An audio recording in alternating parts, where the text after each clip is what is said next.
Disclaimer. This video, like all videos featured on this channel, is definitely intended for mature audiences. This video is likely to contain profane language. Content is inappropriate for minors. Video is not for kids. Welcome to the Dr. Greenthumb Show. Lord of mercy.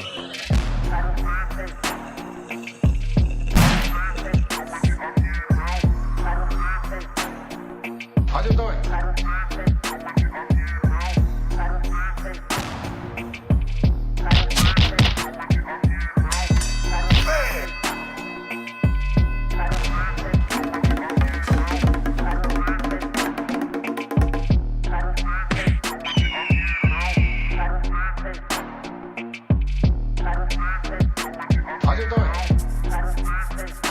Julio. Let's go.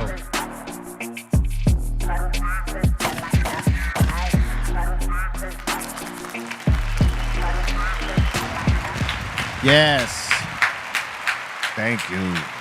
Welcome to the Dr. Greenthumb Show live on YouTube, Twitch, Discord, and the home site, BREALTV. Welcome to it. I'm Dr. Greenthumb, a.k.a. BReal. To my right, our guest for today, back by popular demand, my man Tony A, the Wizard. What's good, up in here. Give it up. Thank you, my brother. Good to have you back. Blessing to be back. Good to have you back at the table, bro. Thank you. Joining us at the legend table, Psycho Leezy. Hey, we're doing it big today. Oh, you're big, all right. How you doing? That's Got pretty the muscle bottle right here. That is the muscle bottle. It's very muscular. Maximum ounces. Salute. Maximum. Maximum. Up in the treehouse crew, Bolton Blombo, Bra Bra, and the Dominator. Little Tequila Tuesday with these margaritas made by the Dominator. Oh, you got a couple up there too, huh? Oh, yeah. Oh, they're very tasty. Thank you, Dom. It's a strong one. So Tank Tone is in the building. What up, everybody? Thank you, Dom. Psh, same team. And the other legend in the building, the illustrious one, Son Doobie. I'm right here, baby. I heard you. You were right there. Welcome. Tony, it's good to see you, bro. It's good to be back, my brother. You know what? Every time I come here, bro, the love is just like amazing, bro. You know, and I love your new setup. Oh, it's big time. It's more open. It's Yes. more open than the other one where we could box people the hell out. Yes, everybody was telling me today, was DMing me when I posted out the flyer. You're gonna get a contact high. So what? I don't smoke, but I love it. I love being here, man. Yeah. Today you'll mostly get the aroma of it as Right. opposed to the contact, because it's more open in here than what we used to. I mean, the other spot was a box. Yeah. It was like being in a van. Yeah. With windows rolled up, doors shut, and you're with your homies boxing out. And then taking captive the people who don't really smoke. Right. And just, testing the theory, do contacts exist? I was literally about to say that because it's still an argument to this day. Yeah. For some people, a contact high is real. For others, nothing. It is real. Yeah. It is. I got high here. Yeah. I'm not gonna lie to you. And you said that. Yes. Yeah. You're probably going to go eat after this. Well, I'm looking for a nice spot, so you guys got to help me out afterwards. There's a couple cool spots. Julio couldn't make it today, because of the rain. He had some issues at the crib he had to deal with, so he apologized for that, but he wanted to sit in with us. Oh, good. And he's going, Much love and respect to Julio. Word up, man. What up, Julio? Love you. Yeah, man. This rain is crazy. I was telling you guys off air real quick, man. The freeways are flooded like crazy. Like the north, 5 north, just past Burbank. There's like 3-4 foot of water on the freeway. People had to do dead stops and roll slowly through it. Especially people in electric cars, I guess, because That blow up. You flood that out, it's done. Yeah. I mean, what do you do for that? Let me just tell you, if you're approaching 3 or 4 feet of water, don't do it. Yeah. Doesn't matter what your car wasn't made to be a submarine. But what do you do though? Like it's 3-4 foot of water and there is like crazy traffic behind you. You're stuck. Like it's like they got to come, like the city or the highway patrol, somebody got to come bring those those things that could flush the flood out, whatever. Yeah. Almost like what they use in a fish tank, like a Word. pump, right? Yeah. And pump that water Word. out of the freeway. But where do you pump it to? Right off the Because side. all the damn drains are clogged over there. That's why it's flooded. You know, like it's I think partially because, you know, you got a lot of homeless staying on the side of the freeways and in places like that. And when a lot of the trash collects and goes into those damn storm drains that are specifically for the freeway and they're clogged up. Yeah. I mean, I don't think they even cleaned them to begin with. So like in these last few years, they probably really got like trashed. And if you're trying to be chilling by the LA River, that's a no-go. Look at that, man. Oh, shit. Woo! You know, every year when it's, you know, someone that ain't aware that there's, Right. Right. there's There's this- always that one. yeah, you get swept. Every year, KTLA will tell you how, like, you know, fire department had to rescue 5-6 people because they got flushed by the LA River when we had showers like this. But look at the floods happening right now. It's crazy. I mean, people up north in Sacramento and South Sac, they got flooded out, and there was people that died in their cars in the flood. Yeah. Oh, shit. It just crushed on them. That's Julio G's crib right now. Yeah, Linwood's probably a little bit better with drainage than that. But like, yeah, you know, spots in the valley are getting flooded right now. Right here, Sacramento. Yep. Guys. Damn. Oh, shit. Damn. Hey, has anybody here ever got flooded in or flooded out? No, Not like that. not like Not that. like that. that. No. I've been snowed in at an airport, but never flooded. Like, that's crazy. Yeah. But I remember like my aunt and uncle when they lived in Hemet. Okay. There was a big storm there, and their crib was like fully like under the water, like just the a few feet of their roof was above the water. It was Shit. like this was like I was probably, I don't know, 10 years old, 8 years old around that time.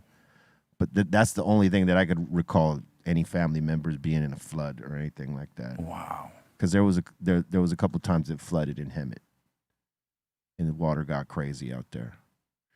Oh, shit. I'm like, Yeah.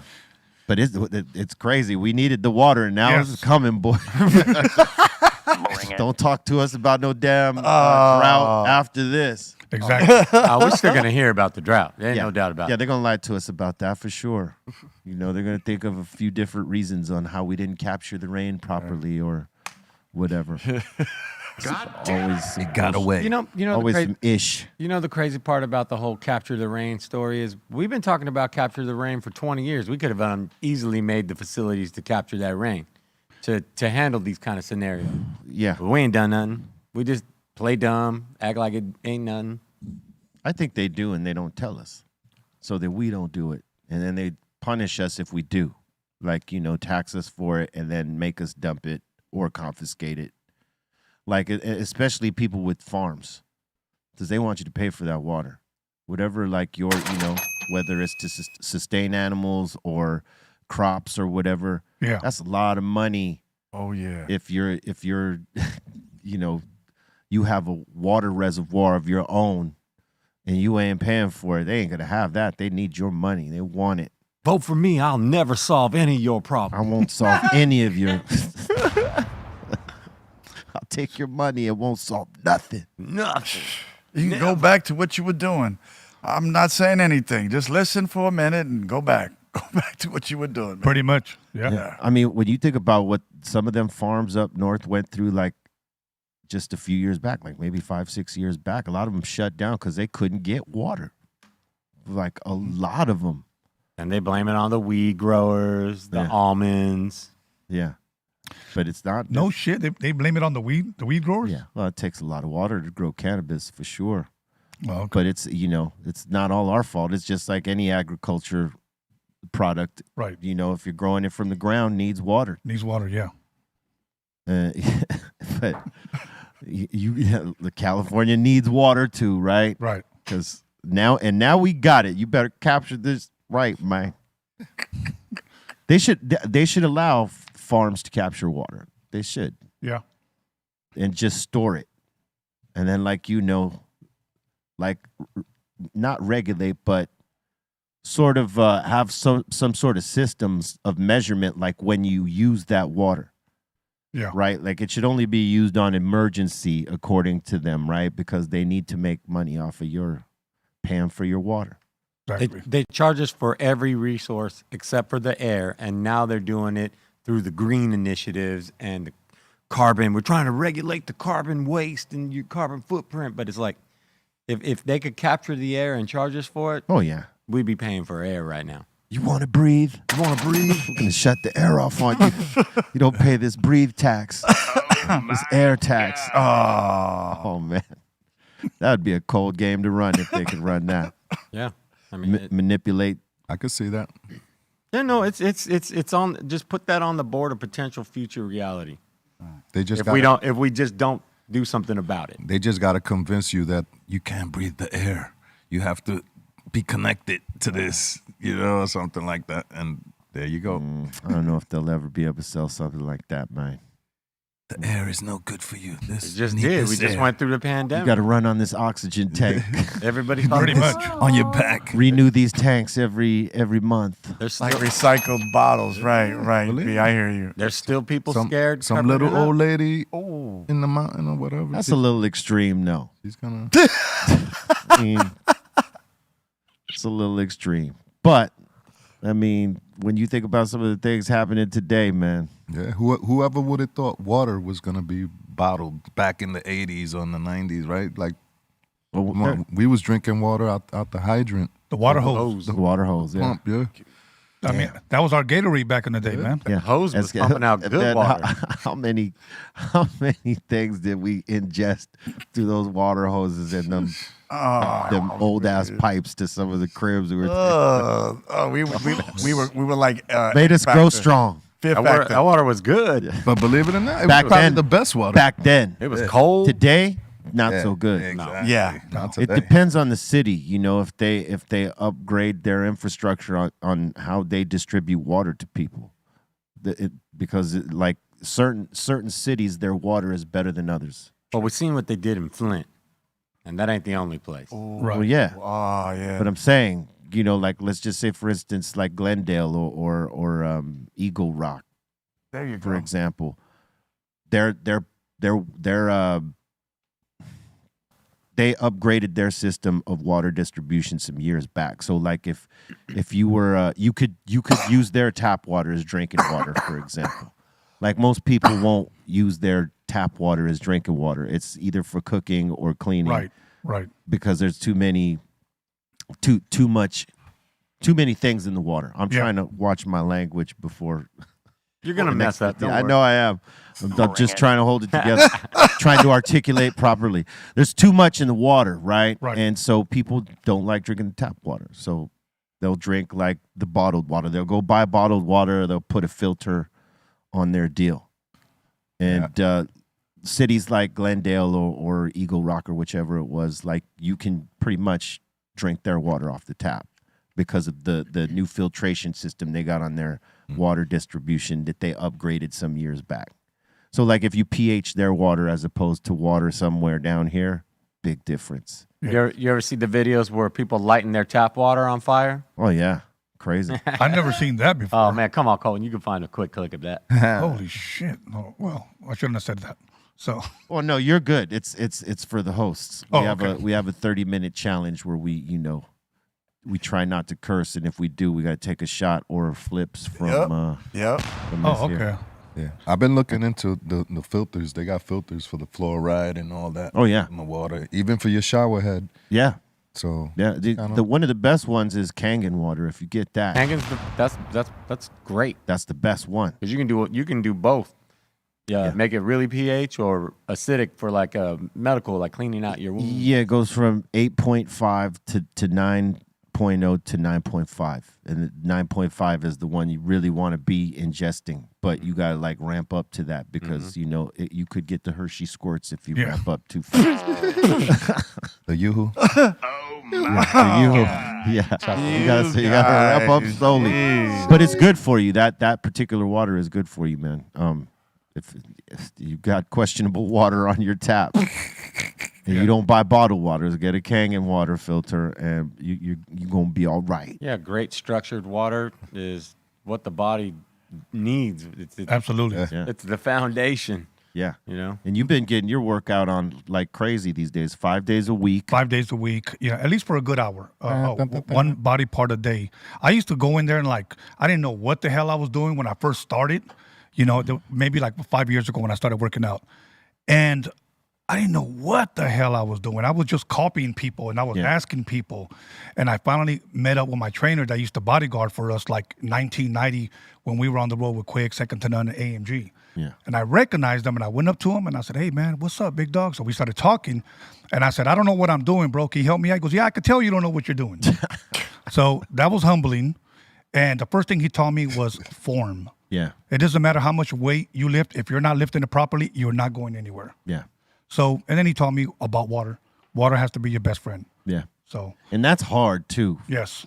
Because, like a lot of us will go throughout the day without drinking a lot of water. We'll drink everything but.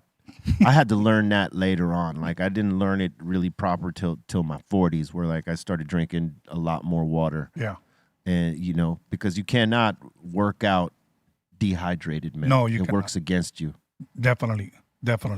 I mean, you know what? You can probably look cut up, but you'll never grow because you need that water. So then definitely. I mean, I know dudes that are like yoked and cut up, but their face looks sucked up, and I'm like, Try. yeah. And you know what they say? Well, salad has water. I just drink. I eat it off of that, and I'm like, Your nah, body. bro. Nah, it's not the same thing. It's not the same thing. Yeah. So Yeah. Supplements too. The right supplements could help with that. yeah, you're right. Yeah, when you're working out and you're putting all that physical effort in there, because like your body's got to after all the work you put it through, it's got to heal up. Absolutely. And the fuel you put into yourself, that's a part of that heal up, and that's a part of the diet that people rarely get dialed in. Right. They'll do all this workout and eat like crap, and not see the gains or the things they want to see, or they don't drop the pounds. Right. And it's because they think I could do this one and like kind of like do a little bit of the other, but it's really 50-50. You got to do both like solid. Absolutely, because abs are made in the kitchen. Yeah. Abs are made in the kitchen. Thank you. bro. Yeah. So, yeah, it's all what you put in your body. Like I take maybe a few supplements. Like when I work out, I'll take a pre-workout just to get going, and then I'll put a little bit of citrulline malate. Citrulline malate will break up all the lactic acid. So when you tear muscle, that's that soreness. Yeah. So that will help repair that. Word. Yeah. And after that, I take my protein. Yeah. So you got to feed your muscles. That's important too. The protein intake. All of it is really. I mean, not one without the other. I have never seen my abs in my entire life. Your entire They've life. been insulated from the jump. Yeah. From the jump. Oh man. Hey, that's the hardest part to get. Like you can get all the other, parts faster than that. That's the hardest one. Yeah. It sometimes it eludes some of us, no matter how much work we Right. might put into this. Right. Yes. And let me say this. For a lot of people that just take protein and never work out, it is going to go straight to your belly. Yeah, yeah. You gotta work it off. You got to work it out. Absolutely. You gotta work it off, man. A lot of cardio and all that stuff, man. Walk, anything. Anything. Walking's good, man. It's people think oh now I gotta run miles and miles. You should go for a walk. Yeah. Preserves your joints, not the ones you smoke. You could do a hard walk too. Yeah, you could do that. Though I trip out on the people that do that really hard walk, where it's like it's called Yeah, I was jogging. gonna say, how do you gauge it? No, you don't even want to do that. Okay, You I'm will just look asking, ridiculous. man. All right, I'm just asking. Have you seen that? Yes. I Yeah. stay away from it. Stay away from that, man. That's not good form. That's too aggressive. I don't see that. Doesn't seem like good form to me. It doesn't. And I think they even have like races. They do, like marathons. If do you it. want to look all beeped up, get in that race. Get in that race. Yeah. Right. Looking like a human ostrich. That's what it reminds me of. The strut reminds me of like an ostrich moving. Right. And one thing, do not skip leg day.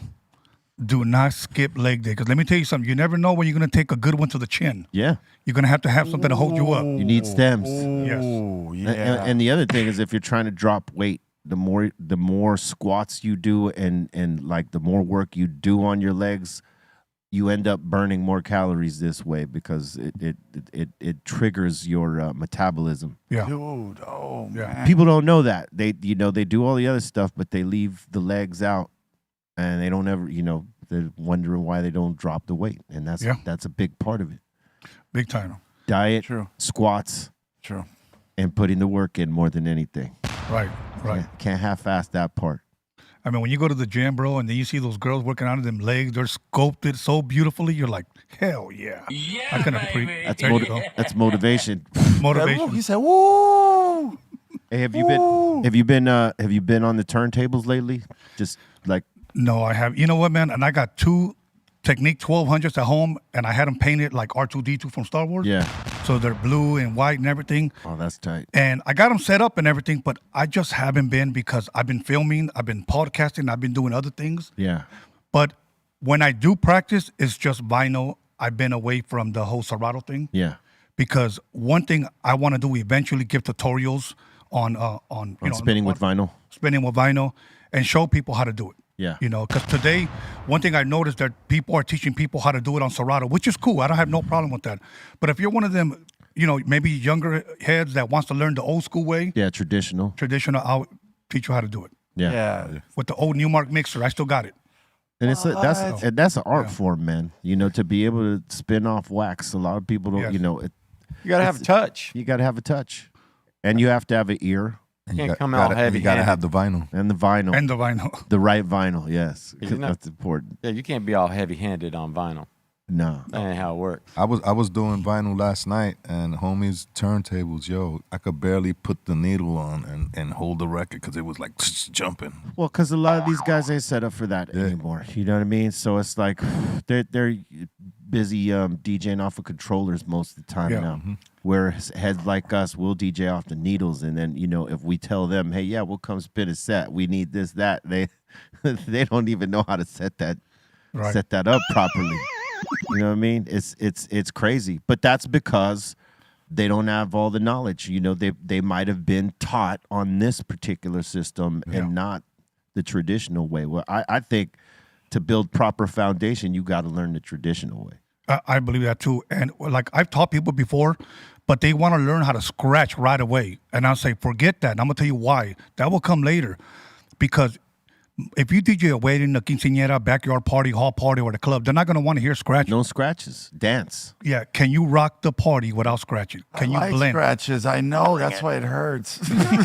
You know what it is you got to know what parties you're rocking to Yes, rock right. the scratches in. So if you're like in one of those scenarios and it's a lot of girls dancing, you don't fucking fuck that up with. That's just too. I was. Man, that was a good one too. I felt that in my neck. That F word just in my neck. Like, dude. 2 ramp ups real fast. Damn. Okay. Well, what I was saying is, you vibe it out, right? The proper DJ will vibe it out. Like if it's a club like that or a quinceañera or something where girls are dancing, you don't mess that up and throw cuts in there because you're distracting from the dance. Yes. People want dance. They don't want to hear all that stuff. But if you got a situation where it's like the fishbowl party where people came to watch you more than they came to like dance, because I've seen those 2 different things happen. Whereas it's a party, but the DJ is like, let's just say a mixed master mic. Yeah. And they're captivated by the moves he's pulling. They're not even bothered to dance. You know what I mean? But they're all there. The dance floor is cracking. But they're watching a performance rather than a DJ party rock right there. Right. Right? And for that, when it's a crowd like that, yeah, you could do the cuts and the tricks and all that because that's what they're there to see. But if it's a club and people are dancing, there's a bar there. You better be rocking a good mix with some party jams. Don't fuck around. To keep going. I say before you learn scratching, you should learn blending. Absolutely. Right. Absolutely. Because the transition, that's important. You can't just go from a fast joint into like a slow joint or some crazy, like yesterday I was hearing some of that and I'm like, see? Yeah. It's lack of knowledge, though, because realistically, the blend is everything. Yes, yes. And learn how to blend good because you don't want to sound like a pair of shoes in a dryer. You know? Yeah. Oh, man. That is the worst. That's the worst. That's the a worst. good, Tony. That was a good. Man, you're good, bro. Yeah. You gotta remember people are dancing too. Word. So you don't want to break that groove. You want it to go right in nice into the Word. next one, and they just keep dancing. all night, you know? yeah. You know what, B? This reminds me of something. The first time that I ever saw people dancing to scratching, remember request line? Yeah. DJ, please. Yes. Yes. Pick up your phone. On the Yo, request line. I want to hear some scratching for the rack master Scott. And then he starts scratching. Man, that was the first time that I could say it's possible. Some people can scratch on time, Right. and people can still keep dancing. You know who I seen do it live, and I was just blown away? Joe Cooley, King of Scratch, and Yep. Tony G. Yeah. Yep. G's, both of them. Both of them, bro. Like, I get goosebumps just thinking about that shit, man. Scratching and people still dancing? Oh, yeah. Shit. Like the right mixture of it. You know what I Yes. mean? Like if you're playing a dance cut and you could keep up with it, because we know the dance cuts are like at 110 and 120 BPM. Yes. For those that don't know what that is that's the tempo of the track. So like a slower track may go 120 BPM may go right, and if you're trying to scratch to that, you better be good. And you know what? I was best at scratching at those tempos, bro. You know what's crazy is that when Julio Julio was getting me back on the turntables and practicing with me and showing me, you know, because I was on him early in the vinyl days. Yes. But I wasn't a DJ like that. I was more of an MC, but I was an enthusiast of it. So I kept practicing in secret here and there. When Yeah. he saw that I had something, he started showing me little things. And then when he heard me scratch, he goes, okay, this is what you're going to do when you get back to the studio, because he knew I had setups here. You're going to practice the scratching at 120 BPM. Yes. And as a matter of fact, go faster, as fast as you can, scratch on that. And then everything else, once you get, into that, everything else will be easy. Absolutely. You know what? I want to ask Psycho Les a question, because I know you're from the East Coast. Out here, what he said was very, very true. We used to actually take off the plate off the Technique 1200s, turn the little blue button for a faster tempo. Did you guys do that in New York? I don't remember doing that Okay. personally. I think that was a West Coast DJ thing. That's what I was thinking. Because I think we were more about the scratches, and they were more about the crazy mixed blends. Yeah. I think, because I remember going to Mars. You remember this club? It's a legendary hip hop club back in the 90s, probably the late 80s, early 90s, right? Yeah. It was a tri-level club. It was like 6 floors. Remember, it was like 5 floors. No, I think it was three floors. It was 3 floors. it was freestyle music, Uh-huh. like the Debbie Debs and all this, and Yeah. and then there was the dance hall floor, and then the hip hop floor was on the bottom. And I heard Clark Kent bust out a mix. It was just the most ridiculous thing I ever heard, but dope, Yeah. he was blending stuff I had never heard a California DJ do. They weren't cutting the way Tony or any of the mix masters were cutting, but the blends were just insane. Yeah. And I think that was the difference, is that we had the cuts. Like our guys down here had the cuts in pocket. You couldn't cut better than our dudes down here. Their mixes were slightly I would say, we didn't have anything like their mixes. Yeah. Ours were good blends, but theirs were just slightly more creative, I think, in their style of blending and mixing. Just they would put sound bites in some of the transitions that were just crazy different. But right now, West Coast got some DJs. Yeah, baby. for sure. West Coast got some DJs. There's some really good DJs. Short, crazy. I was watching them the other day. Shortcut. I'll say this, man. The art form is still there, and it in spite of it has moved on to Serato and beyond vinyl. Yeah. The Serato allows them to do a lot of crazy stuff they really couldn't do with vinyl, and new tricks. So it opened up a new bag of tricks. Yeah. And some of the stuff that these guys are doing is just incredible. Man. Yeah, it is. It is. It's almost like breakdancing on turntables, because that went to a whole new level. Absolute great analogy. Hell yeah. Man, yeah, I'm glad you mentioned Clark Kent because the first time that I saw him, he was out here at Casa Camino. Yeah. Back in the 80s, and I saw him transform and shit.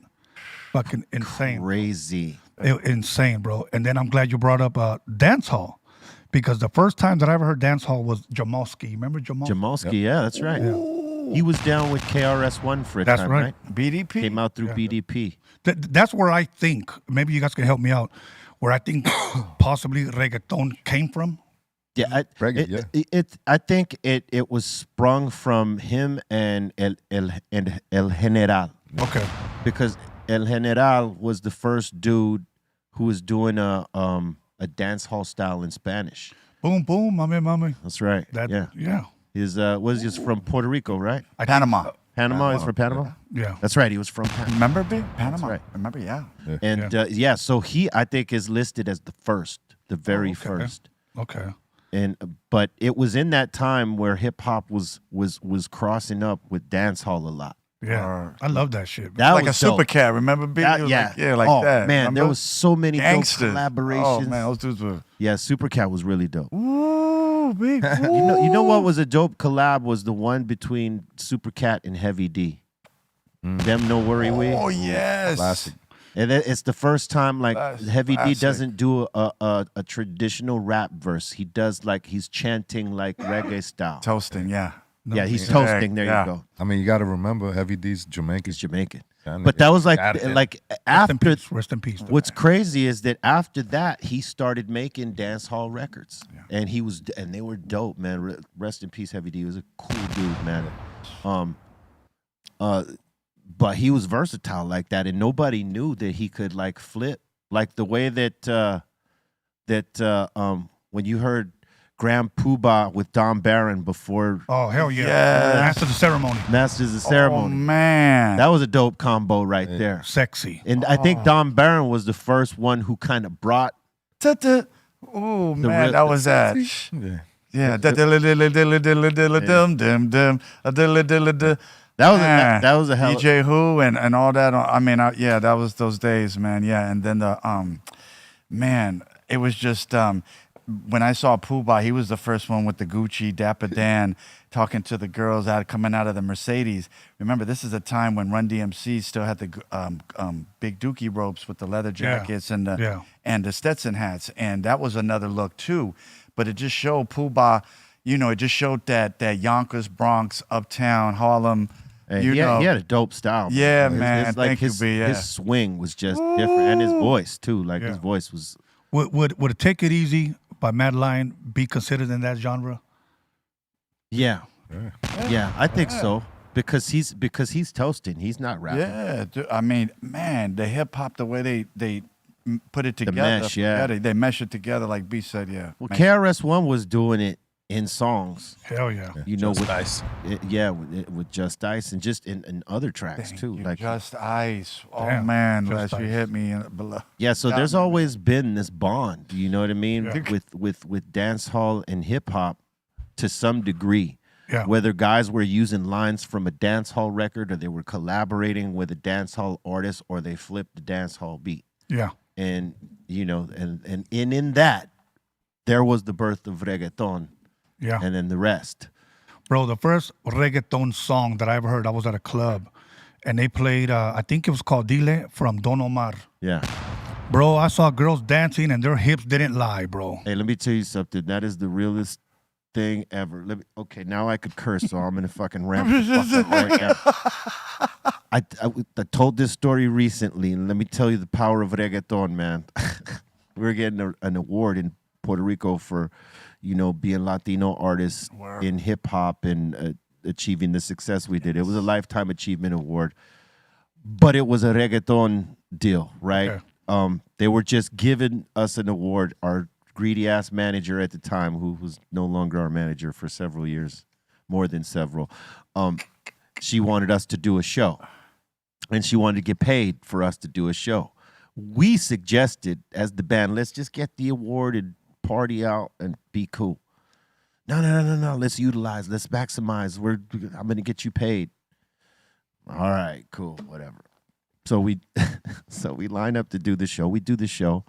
And mind you, there's like 20,000 people out there, and in the sea of 20,000 people, there's a corner of 5,000 over there. They're jumping up and down to our set. The rest are just like this. Damn. When the reggaeton hits after, just the DJ who's playing reggaeton. Yeah. There's no reggaeton artist. There's just the DJ playing reggaeton music all through the shit. Boom! The shit explodes. All right. That's the power of it. They were just there for that. And it was a new genre. It wasn't like, 10 years old yet. It was like maybe 3 to 4, 5 tops. And here it is, like 20,000 people just there for that. They didn't give a shit about no hip hop. You know what I mean? Right. And it was one of our first shows that we ever heard crickets. It's the official music of it's the official music of Ram sessions. Yeah. True that. That's baby making music. Baby making Spanish. music. Yeah. And Dirty perreo. style. Dirty style. When it's not love making, it's fucking. Yeah. El perreo. You don't make love to reggaeton, you fuck. You fuck, yeah. Yeah. You're doing acrobatics. Yeah. You're on the owning. That's the best way I could put it. No, I'm saying, man. Yeah.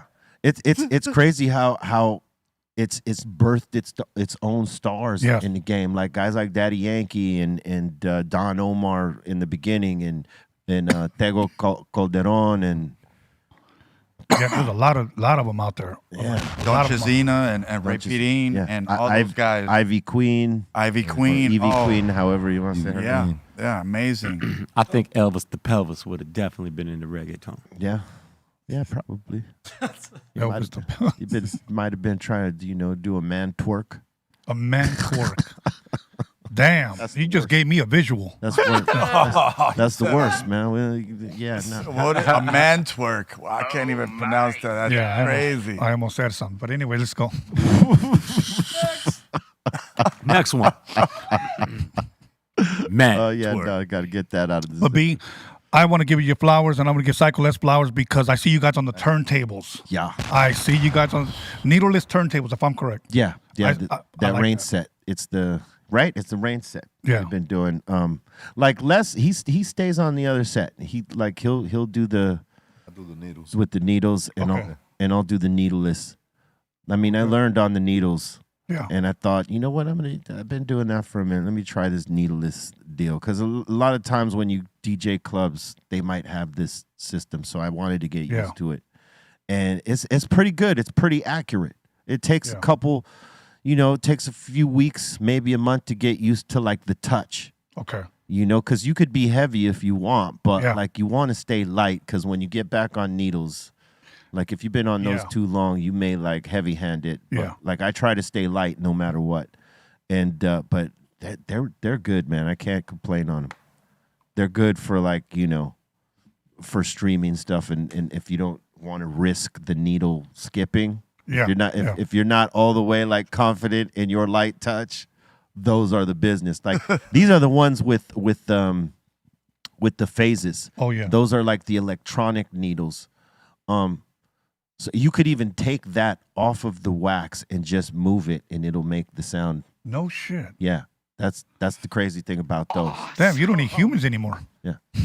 Like you could take that piece and simulate the scratch that you would be doing with the vinyl and just move that thing like back and forth like that as if you're scratching with it. Wow. Or whatever pattern you want to do with your hand. Right. And it'll still scratch. You know what I noticed today about scratching? That, okay, 80s and 90s, it was all right here. If you're right-handed, it's all right here. Okay. Wow. Today, it's all about... Yeah. It's all here on the fader. On the crab. Yeah. That's the hard part for me because I still like this. So I just still continue to do this. Yeah. Yeah. So now, if you ever want somebody not to... not want you on your, if you don't want somebody on your turntables or your mixer, bring out an old school mixer and needle turntables with vinyl. You won't have a DJ ask you, "Can I get a set?" Yep. They won't know what to do. And they won't have the vinyl. Exactly. Don't put your good needles on there either. Yeah, exactly. Yeah. Exactly. Yeah. That was the other reason I figured, get the needleless stuff because, Yeah. we used to have so many DJs coming through that every stylist I had to like replace it every damn month because we had like so many DJs rocking over here. So I figured, get those. And once I got those, we had less DJs coming through. That was the irony. It's like I got them so that the wear and tear isn't there. But, not so many DJs like want to spin off those. It's crazy. Yeah. Well, and it's easier. It makes it so much fucking easier. It's crazy. See, with me, I don't know, Les, if you had this. To me, if somebody would say spin on there, and I just had those needleless turntables, I'm so used to. Yep. Right, you're gonna be looking for the needle. Like, hey, I was like that for the first couple weeks, and then I got used to not having that, and it was just butter. Now you could just stay locked in on the songs. You don't got to worry about if the needle's getting too close to the groove over there and having to flip over. You know what I'm saying? Or clean it. Or worry about the stylist. Is just boom, and they're exact. It's not like the marking you have on your plate, right? If you follow that, it's pretty much exact. It's not like any lag or any delay. Like sometimes with those phases, you might catch a little bit of lag, but like with these ones right here, that aren't the phase. They're just the whole setup, and the plate has the marking. There ain't no lag. No, that's dope. Yeah, is you just got to get used to how quickly it spins back. Oh, you know what I mean? Like when you're bringing it back and shit, it comes back quick. So you got to work on your timing as well. Right. And once you get that, you could do moves lightning fast, man. If you were into doing the fast tricks, I'm gonna have to try that because I was into like the fast. Oh, come through and spin a set one of these times, or if you want, come like practice on it first. When you feel comfortable, come dump a set on us. Because I don't want to embarrass myself. I embarrass myself every week. That's really the difference between these dudes are dope, man. You guys are funny. Because I like the way Beat DJs and Tony, you're dope, and Les, forget it, bro. You guys are legends. So, but the OG DJ is gonna be the superior one because again, there's so much more physical elements to it. You can't just be all leaning in on your record. You can't get your groove on. You're gonna shake everything to bits. You have the ability to count grooves to where to drop in on, like you were talking about. You can see it. You're either looking at the grooves where it's at on the label, the measurement from the start of the track in. You got all these different details that you would not get doing. DJing on a modern equipment. Well, yeah, but you would have to do a lot of homework to make all those marks. That's the thing about doing it on vinyl is that all the DJs that had to make their mark on every goddamn record. Like every mark point, drop point, anything, and all the multiple copies of the records you had. Right. Because if you had one you were scratching on, you can't keep doing that forever and think it's gonna sound good. That's the cool thing. That's the cool thing about these setups is they keep all your cue points. You never have to worry about it. You know where they're at. They're all laid out right there for you, and you don't got to mark a vinyl. Yeah. I mean, I know. But that's what I'm saying, though. That ability to be able to go through real vinyl. Oh yeah, all the physicality. That's a master of it. DJ. Yeah, that's what I'm saying. That's what I'm saying. The real DJs on vinyl, all the old equipment. Not only that's the top. Not only that, but the vinyl also sounds much better than Serato. It's warmer, yeah. You're going to hear the grooves. You hear the crackles, too. Everything. You're going to hear the bass line better, the snares, the kicks, everything. You know who I went to go see? DJ, he had the Delicious Pizza right there in Hollywood. Egyptian Lover. Egyptian Lover. Damn. Imagine the fucking crates that guy got. Egypt. Dude, and he was still popping doing the tut. he was still doing it, bro, to his own music. That shit was hard. Remember the record cover with all the nugget diamond rings, or I guess he had gold. And those were the shot back then. You had to have one if you were balling. There you go. Nugget, the gold nugget rings. Yep. I think it was the one with his hands on his hips. It was like with the pyramid in the back with the gazelles. Yes. Ooh. He was one of the first hip hop records down here, right? Yeah. Actually, the very first hip hop, well, if you want to call it hip hop, album out in the West Coast, and I interviewed him, Lonzo from the World Class Wrecking Crew. Lonzo from the World Class Wrecking Crew. Yeah. And then Egyptian Lover. Yes. Yeah. And then eventually it was Ice-T. Ice-T, yeah. Kid Frost. Ice-T with Cold Wind Madness. Cold Wind Madness. Frost came out with Rough Cuts, Rough and Cuts. Terminator, and then La Raza. Yeah, and then there was who was there? There was Toddy T and Mixmaster Spade. King T. The Batarang. Yes. Yeah. King T. Yes. The Batarang. You can't stop it, baby. Hey, that was one dope ass thing about Straight Outta Compton was that first scene when they brought out the Batarang. Yeah. Fuck, that shit brought back like memories like a motherfucker, bro. It sounds like a tank. Yes. It sounds like a tank, and then when it gets close to the crib, it feels like an earthquake about to happen at your crib. And realistically, it is an earthquake about to happen at your crib. Now, Les, in the East Coast, did they have Batarams? Not really. No, they did not for the buildings they got over there. That Batarang wouldn't have been effective because like the difference is like they would have a building that they'd be working out of, but they'd be hollowing out that building into the next building. So like if you come for this building, they're already out of it and exiting the building next to it. Right, because like the buildings are different over there. Yeah, it's just like a facade. You know, the building's there, but it's gutted and it's only for them to be trapping out of, and their escape route is the next building. Yeah.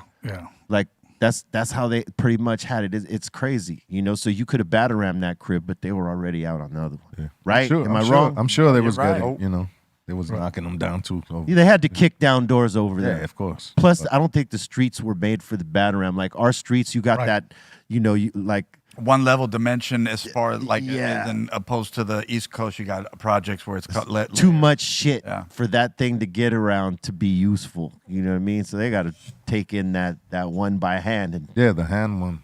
Rail that door down with manpower.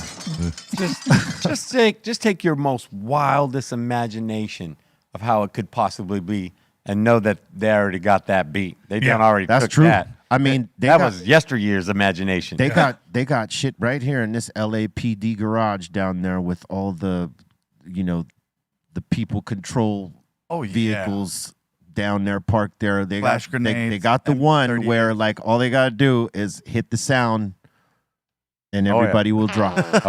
Or shit themselves. Or a combination of both. And they got the you would drop and shit yourself. You know, so that they don't have to hit you with anything. It's like some sonic type of thing they have in the just vehicle. frequencies. Frequencies. There you're an electrical being. They can just change your current. They can microwave you, make you boil from within. Like with a sound or something. Yeah, with a sound, with a frequency. Like it's like to control a mass amount of people.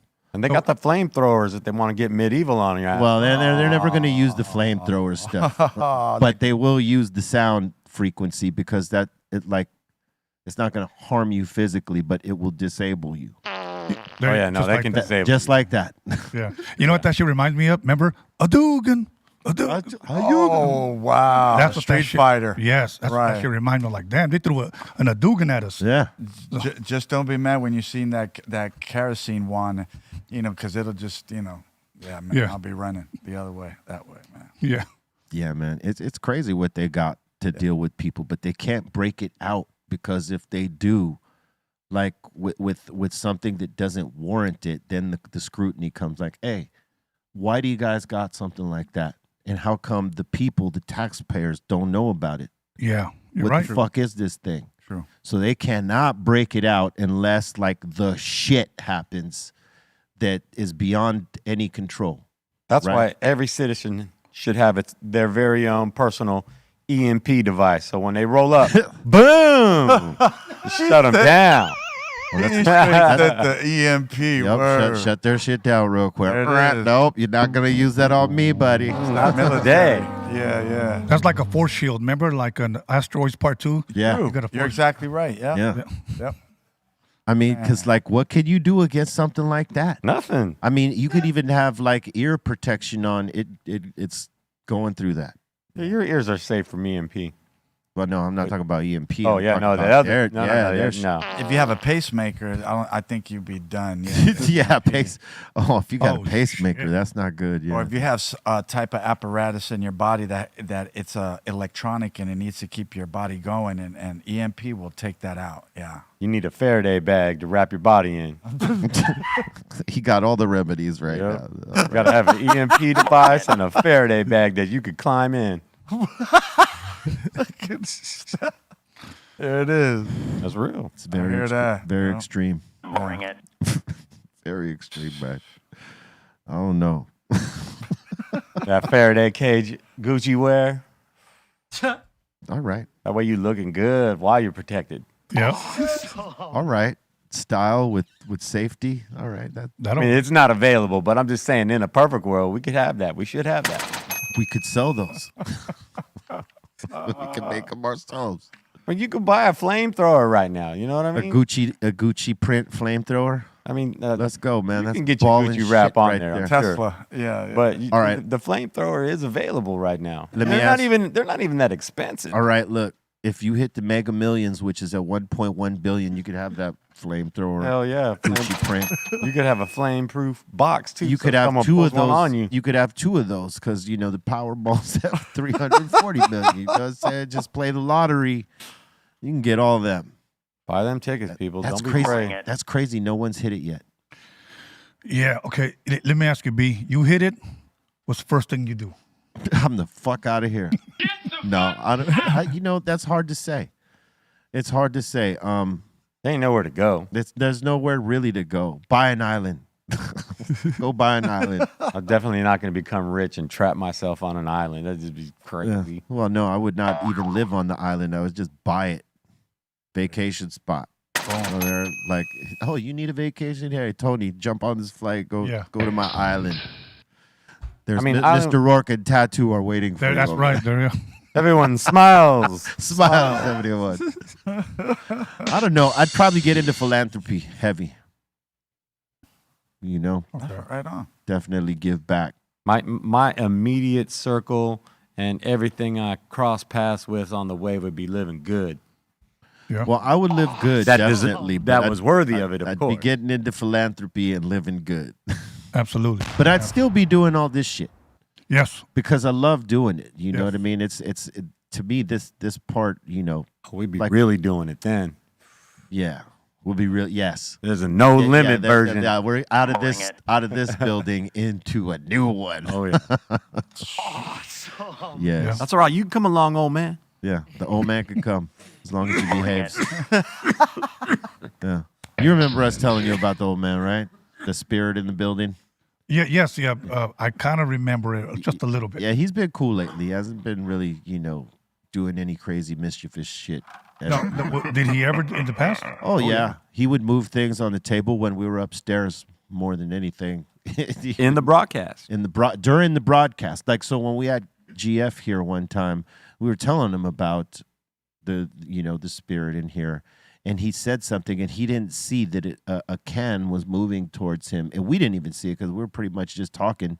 And, Bobo and E-Zone saw it. No, this was a different. Oh, time. that was the first time. That was the first time, and we had Godfather on again, and someone screenshotted us, that particular piece. They caught that video and sent it to us and said, "Hey, look, you guys didn't even notice it, but the can was moving, and there was no condensation on the can. Right. And my table was mad even because we make sure it is. Yeah. And so we looked at it, and he was tripping out. He goes, I don't know, that could have been.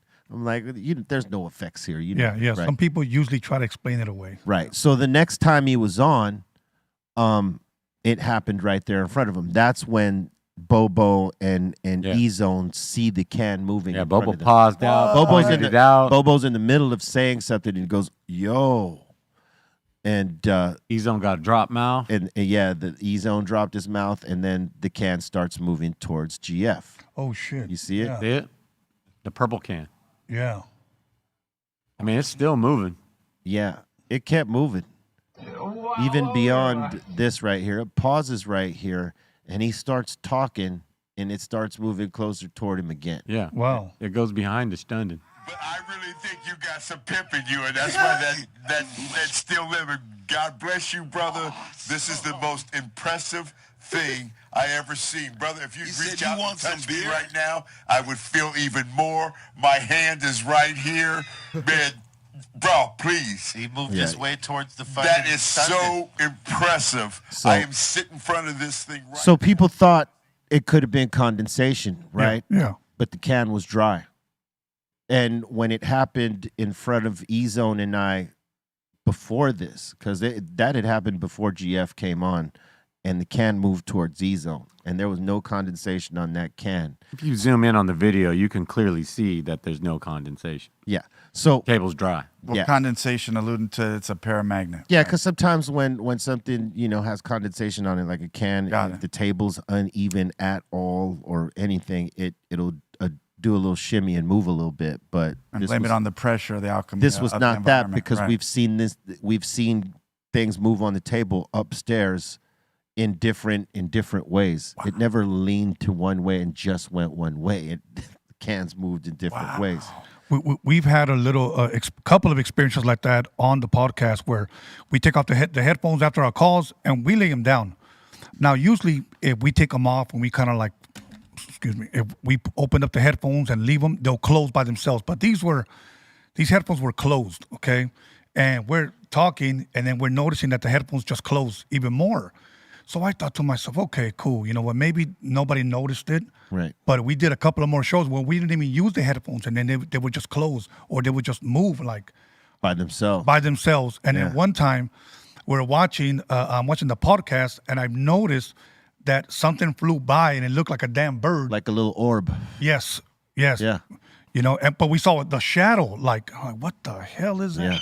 Yeah. In the smoke box, we've seen that. Like when we go back and look at some of the older episodes, we'll see little orbs flying through that we didn't see the first time. Because I don't look at them. Like once we film them and they go out, I don't watch any of them. It takes for someone to say, "Hey, check this out. What's going on in the video? Did you guys see this?" And then when I see it for the first time, I'm like, damn. Like, because there had been a couple times we were doing the smoke box, and there was one or two orbs flying around in there, and we didn't even notice them. We were just, in the conversation. Wow. And it's crazy. Yeah. The energies that be around, and you don't even know. So this old man, is he still here? He's here. He just, I think he's settled right now. When he's feeling a little crazy, he'll move shit. That means we got to do something for him, like leave some alcohol over there in that little corner for him, or some coffee. The spirits, like the alcohol, tobacco smoke, and coffee and sweets. Shit, this sounds like episode of my Freaky Toast podcast. I'm not even gonna try to get in on Cairo, but it stopped after Cairo left. Yeah, my God. When there's an energy in the building that the old man,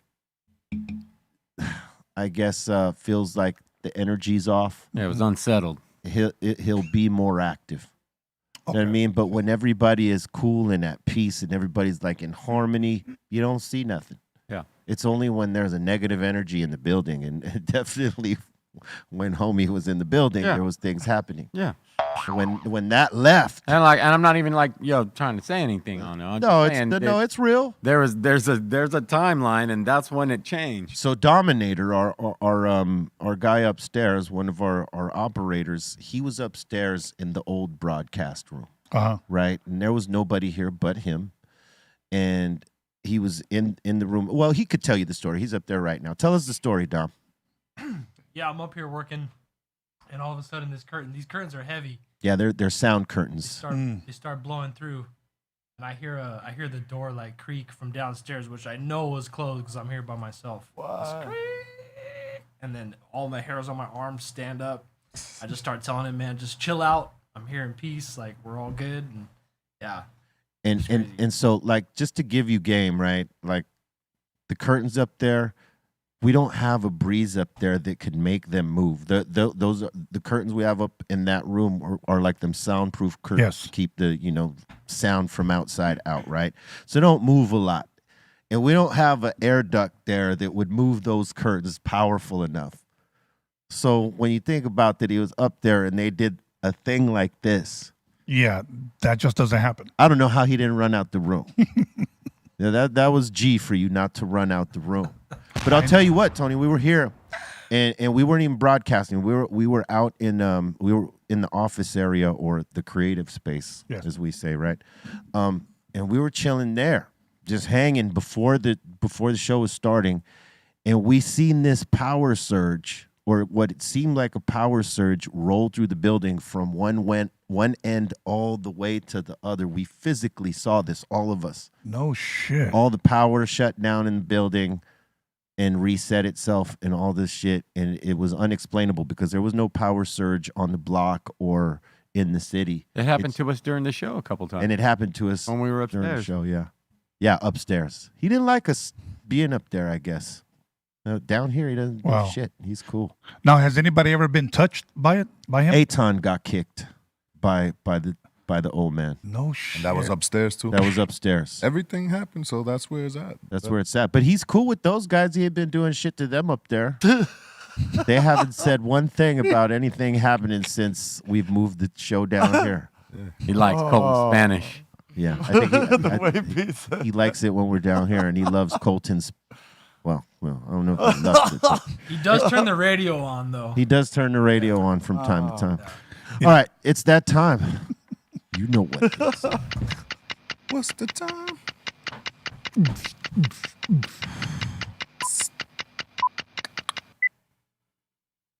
Time for submissions. Time for submissions. Time for submissions. Time for submissions. Time for submissions. Time for submissions. Time for submissions. All right, first one of the day here. We got Dean Jones up in here from Down Under, making a little brownie infused with weed, of course. Ooh. He's saying it's a healthy brownie, no sugar, no gluten, and it's keto-free. Awesome. I would definitely try that. Bring it. You ever try edible, Tony? No, never. You know. I'm gonna tell you why, B, and I'll make it quick. All I've heard was bad things about edibles from the guys from the hood. So I don't know what the hell they were taking. You know what it is a lot of folks will give people edibles and say only eat half or eat this much. Yes. And the person will eat that much and not feel it when they think they should be feeling it. And, because we're all impatient creatures as human beings. We want it fast, instant gratification, right? Yes. So some of us cannot wait. So we eat more because we think that'll bring it on faster. And that's what they told me. And that's exactly what happens to a lot of people, and it gives them an unpleasant experience in cannabis. So it's really that if someone brings you something and says, only eat this much, only eat that much. That's it. And you'll be all right. Sure. That's it. Sure. I didn't follow that advice. Nope. That's why I could tell you that if I had followed that advice, I would have been cool. But I was one of the impatient ones. Why do you even? I mean, that's how you learn. Right. And you could pass the knowledge on to people. Say, I was one of the ones, don't be like me. Yeah, exactly. If only those free climbers who fell could tell us what they did wrong. Right. Right. Oh. We as stoners, we live through those mistakes. And we could pass Those guys on never get that real knowledge, you know? No, They no. just, they're getting it as they're on their way down. Oh, motherfucker. Yep. They took it to the grave with them. And I was going to say, here's Dean Jones after the brownie. Oh, yeah. yeah. That's Dean Jones after the brownie, all right. Look at his eyes. They're barely open. If he shaved his head, he could be Callie Blaze's older brother. For real. On shrooms. Damn, those brownies must have been real good because he looks like he's having an incredible time. Hell yeah. Hell yeah. I know that feeling. To be in that state of mind, that's a beautiful state of mind. Happiness, bliss. Just off of some weed. Some weed just taking you to the top. Well, some brownies infused with weed. Yeah. We got Josue up in here saying, shout out to Mom. She got down with the beef broth. All right. Mm-hmm. Broth. So in other words, caldo de res. Yeah, pretty much. it. Can you say that, Bolton? Can you repeat it again? Caldo. Caldo. Caldo. Caldo. Caldor. De De res. Tres. Caldo Tres. de Tres. No T. Where did you hear a T? Oh, I thought you said that. My bad. Res. There's a roll on the R, as you might know. Caldo de Res. Race. Res. Res. Caldo. Stop being He racist. can't roll his R's, Tony. It's all good. It's all good. Dude, it's all good. Hey, it's all good. Even if It is all good because, you know, I mean, the worst that's going to happen is someone's going to make fun of you for your lack of doing it. But if you just keep doing it, they'll be like, well, he's still going. Hey, I'm going to be able to roll my R's by 2024. That's right. By 20 Mamba, he'll be able to, you know, roll his R's. That's his pledge. You know, we got our in-house white guy. We're trying to teach him Spanish, teach him how to roll them R's, and get the nyas in there properly. You know what I'm saying? Send them to Spain. Just got to hang out with my Ruka more. Man. There you go. Yeah. That would have sounded really cool if you actually rolled I your was R. trying. Oh, man. It would have been Ruka. strong. It if just he got rolled. chopped. It was just like, nope. It's a great attempt, though. I'll give you that. And we got Midget Mike up in here. He's asking, do y'all remember government cheese? Hell yeah. Of course. I was in line. Yeah, I was in line. Yeah. It's still available in The places. queso. The queso. Baby. The government queso. Yep. If you didn't like grilled cheese, you were gonna like it now. Yeah, you're going to live off that. Yeah. 5 pounds. That's the only size it came in. I'm surprised no one made a song called 5 pounds. Well, it was the best cheese to make burgers on because the cheese wouldn't split. So Yeah. American cheese is the best cheese to do burgers with because the cheese doesn't split. Yeah. Are you guys big cheese fans? Because I've never liked yellow cheese, but when you got government cheese and just bread, you're gonna have to make growing up, you're gonna have to make a grilled cheese. Yeah, grilled I cheese. made government cheese quesadilla before. There you go. Yeah, like I don't mind it. I don't got to go out of my way to have it, but yeah, I mean, What about like provolone, pepper jack? You guys like? Ooh. Of course. yeah, provolone's good. Yes. Government cheese goes with Miracle Whip. Yeah. No, I don't know. Oh my God. It also goes with mayo stuff.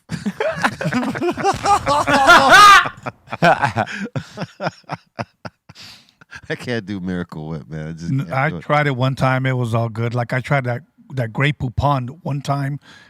Couldn't get into it, bro. Yeah. No Grey Poupon. If I make myself a sandwich, it's just mustard. That's all. Yeah, regular mustard is the best. Yes. Yeah. But Grey Poupon is nice. It's a good change up. I like you gotta like the spice. honey mustard. It's nice. Honey Honey mustard. mustard. Yeah. Dijon. And we got the Brisket King up in here with a little breakfast burger. A little smash burger, some bacon, eggs, cheese, and Tijuana Freddy salsa. Your mic sounds really wet today for some reason. My mic does? Yeah. Holy shit, dude. Sounds like open room. That looks good. If we were rating it like a joint, though, and we're not, All right. I'd say that the other side of that breakfast burger or sandwich is light a little bit. Like, you see how it's pouring out that side right there? It's disproportioned, you're saying? Yeah, it's Yeah. not. It's that side. You're like, damn. It's but robust. If you saw it from the other side, you'd be like, what happened? Oh, that was just the right angle for the picture. Yeah. That's what that is. Yeah, he's side heavy over here. Even Yeah. Pedro had one too. Oh boy. Yeah, when was this? This morning. This morning? Yeah. Wow. If I had only gotten here earlier. No, I wasn't that's, here. That's at his house. Yeah, Pedro Oh, lives that's at close. Pedro's house? If I had No, only that's if I had only Dustin's went house. to visit Pedro this morning. All the way in the Dina. The Dina. Gardena. I remember when I lived there. Fun times. Yeah. Yeah. Just 10 minutes away if from I'm the correct, Wilma. did you live by the Rhodium? Yeah, I lived right around the corner. I lived on 162nd and Van Ness in these apartments right there. Okay. And I'd have to take the bus over by El Camino College to get to They're Hollywood. still doing it. To get to Hollywood to meet up with Muggs. Okay. To do the demos. And if I was going to Southgate, I'd have to go to Manchester, get off on Manchester, and then take the ride all the way till it turned into Firestone and get off on Long Beach Boulevard right there. Like, I knew all the bus routes back in the day. I was on them. Yeah. Treacherous times as it were, because, you know, being a gangbanger, if you ran into, you know, rival sets that happened to know who you were, Right. it could get, you know, it could get on and crack right Remember there on before the Rita, Tina, riots? and Dina, you know what I'm Yeah. saying? Wow. Yeah. RTD before it was Metro. RTD. Remember that? Yes, absolutely. Rapid Transit District, was it? Rapid I don't. Transit I never something? even knew what the hell that stood for. RTD. Just like I love sports, but I don't even know what ESPN stands for. Yeah, I don't. Yeah, no, Rapid Transit Department or Rapid District. Transit. Yeah, it was District. District, Oh, so yeah. you don't know it all the way. I knew it. I said it. He said it. Rapid My big Transit brother got it. He District. got me. He You got could me. get on the bus back at those times when it was called that for 25 cents and the transfer was 10 cents. And you can sneak in the back like I did. You could do that too if you had a homie Yeah. that was willing Yeah. to open that door. And the phone for call you. was a dime back in the day. And the phone call, yeah. Damn, we're aging ourselves right now. Oh, we were making collect calls back then. Yep. Yeah. And not even trying to make the call. We were just leaving the message. So the other person would get the message and then they could hang up. Nah, I ain't gonna take the call. But I'll tell you what, Gardena was cool. I had fun out there. I've made a lot of good friends out there. Yeah. You know what I'm saying? And I wrote, I want to get high in Gardena. I was hanging out with this homie named Wino, who is from Gardena 13, or his brother was. But he was an artist, much like, like Mr. Cartoon, Yes. you know? And Shout out to Cartoon. we used to get high after school in his garage. Him, his brother, this other artist / DJ named Scape One, and we'd all just be chilling at his crib smoking some mids because we didn't have no money for some good shit. And it wasn't hitting this day. And Wino says to me, because I had the weed, he goes, "Hey B, light another one." And that sparked the idea for the song "Light Another" that went on the first album. Dope. Yeah. Dope. Hell yeah. Times in Gardena. Hey, there was. I go to Gardena Shout all out the to time. Gardena High. Hey, so when I first moved there, right? That's where Arby's is at. When I first moved there, Scape takes me to this party, right, to introduce me to all his Gardena homies that were into hip hop. You know what I mean? We go to this party, and there was a bunch of chicks there. Hear it. And I see this one, and we're in a group with his friends. I'm like, damn, that's a fine ass Yeah, yeah. right there. I say something inappropriate, and his homie goes, "Man, that's my lady." Oh, Wah, wah. Oh, wow. Want to get away? yeah. But he ended up being really cool, man, and we were ended up being good friends, man. Salute to all them folks down there. That's a bad spot to be in, right? Yeah, I mean, I didn't know anybody there. Of course. Yeah. Now, believe me, I've done that several times. Hey, a real player, though, be like, hey, thanks for the compliment. Yeah, All right. true that. Very Take true. another look at that. I can't Damn. think. I can't breathe. Say, yeah, Oh. she is bad. I True can't that. breathe. B, I could just imagine. Yeah. I was very young and stupid. All right, next. Oh. You want that King's Hawaiian, get it down there in Gardena. Bring it. We got Utah Hawk. Okay. And he says a beautiful 9-pound Boston butt. Wet Okay. brine for 7 hours, dry rub, soak for 2 hours, and the 12-hour smoke. Damn. That looks good. That's delicious. Yeah. Now the butt, is that the carnitas? Yep. Shoulder. Yeah. Yeah. Shoulder. Okay. Bring it. It's very tender.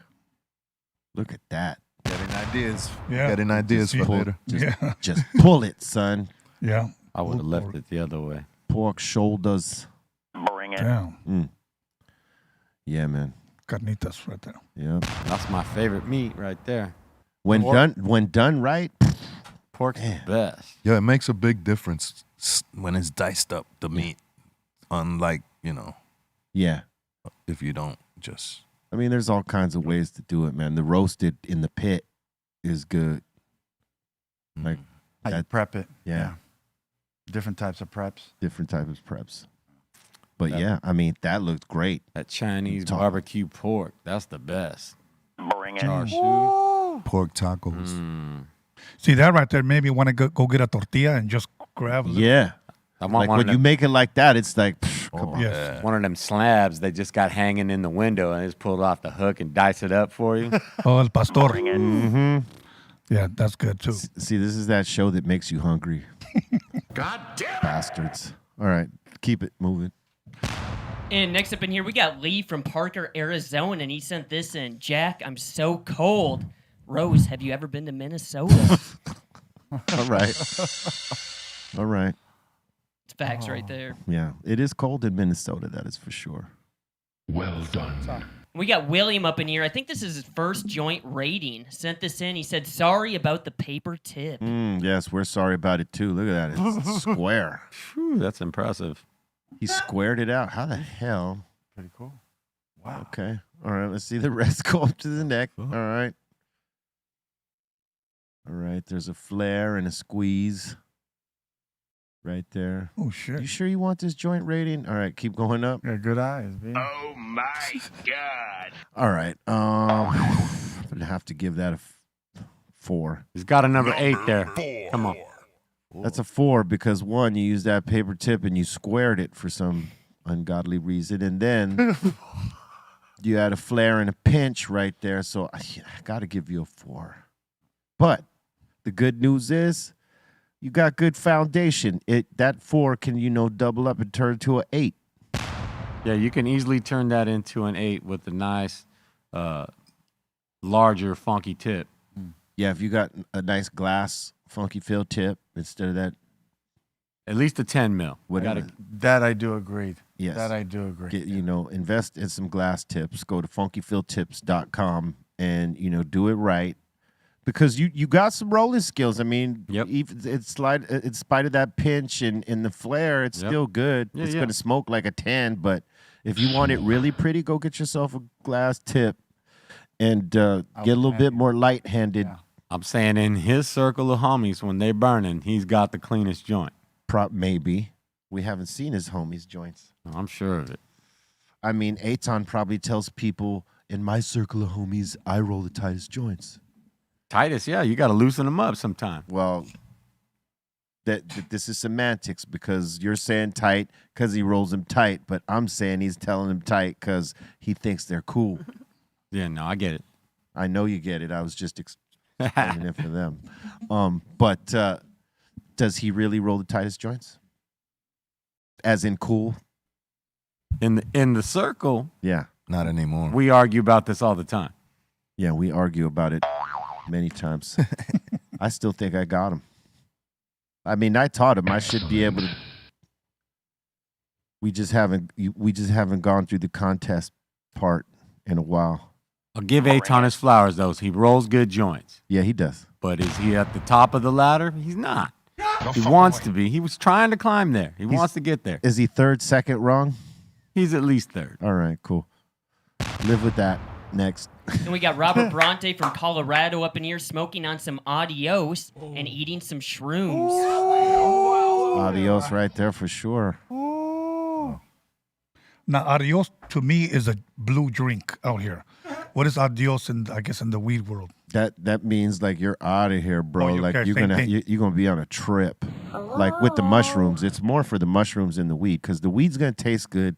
It's gonna get him high, but like if he takes the mushrooms before he smokes the weed and the mushrooms hit, the weed is a non-factor. You're not even gonna feel the weed. Okay. Yeah. You might taste it and it may be pleasing in that way, but you're not gonna feel the high because the mushrooms override that. Okay. Like that picture right there. Like if I were to grab one, is that good just to pop it in or More than enough. Yeah, more. Those right there are more than enough. Yes. If you just if you popped one and you never did them before, you would definitely trip a little bit. You wouldn't trip as hard as if you did 2 or 3 of those things, but you would Trip definitely balls. still trip.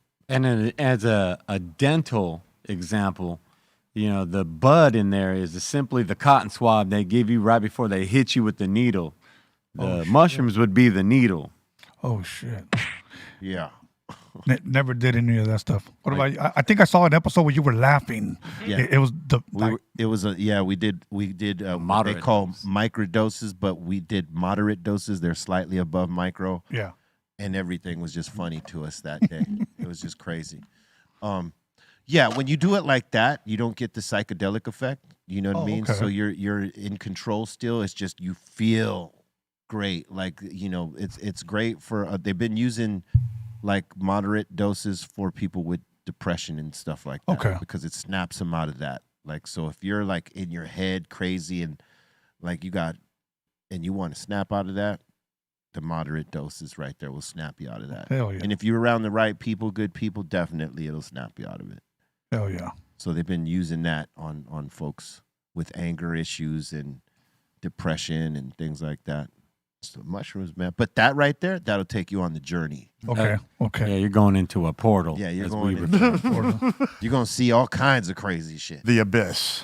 You're gonna party with your spirit animal. Yep. Oh shit. You're gonna see things vibrantly.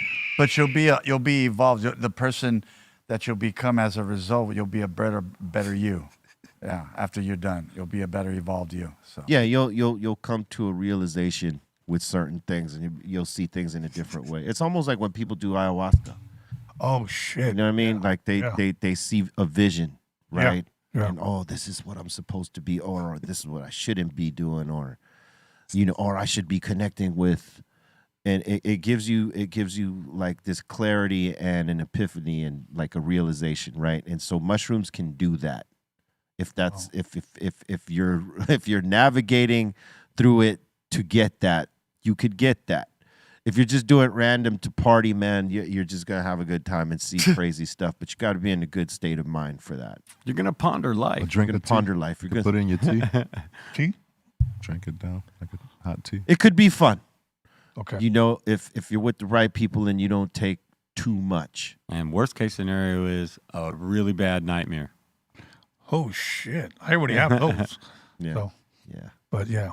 On a moderate If you dose, fight it. On the moderate dose, you wouldn't have that at all. If you fight it, it'll be a nightmare.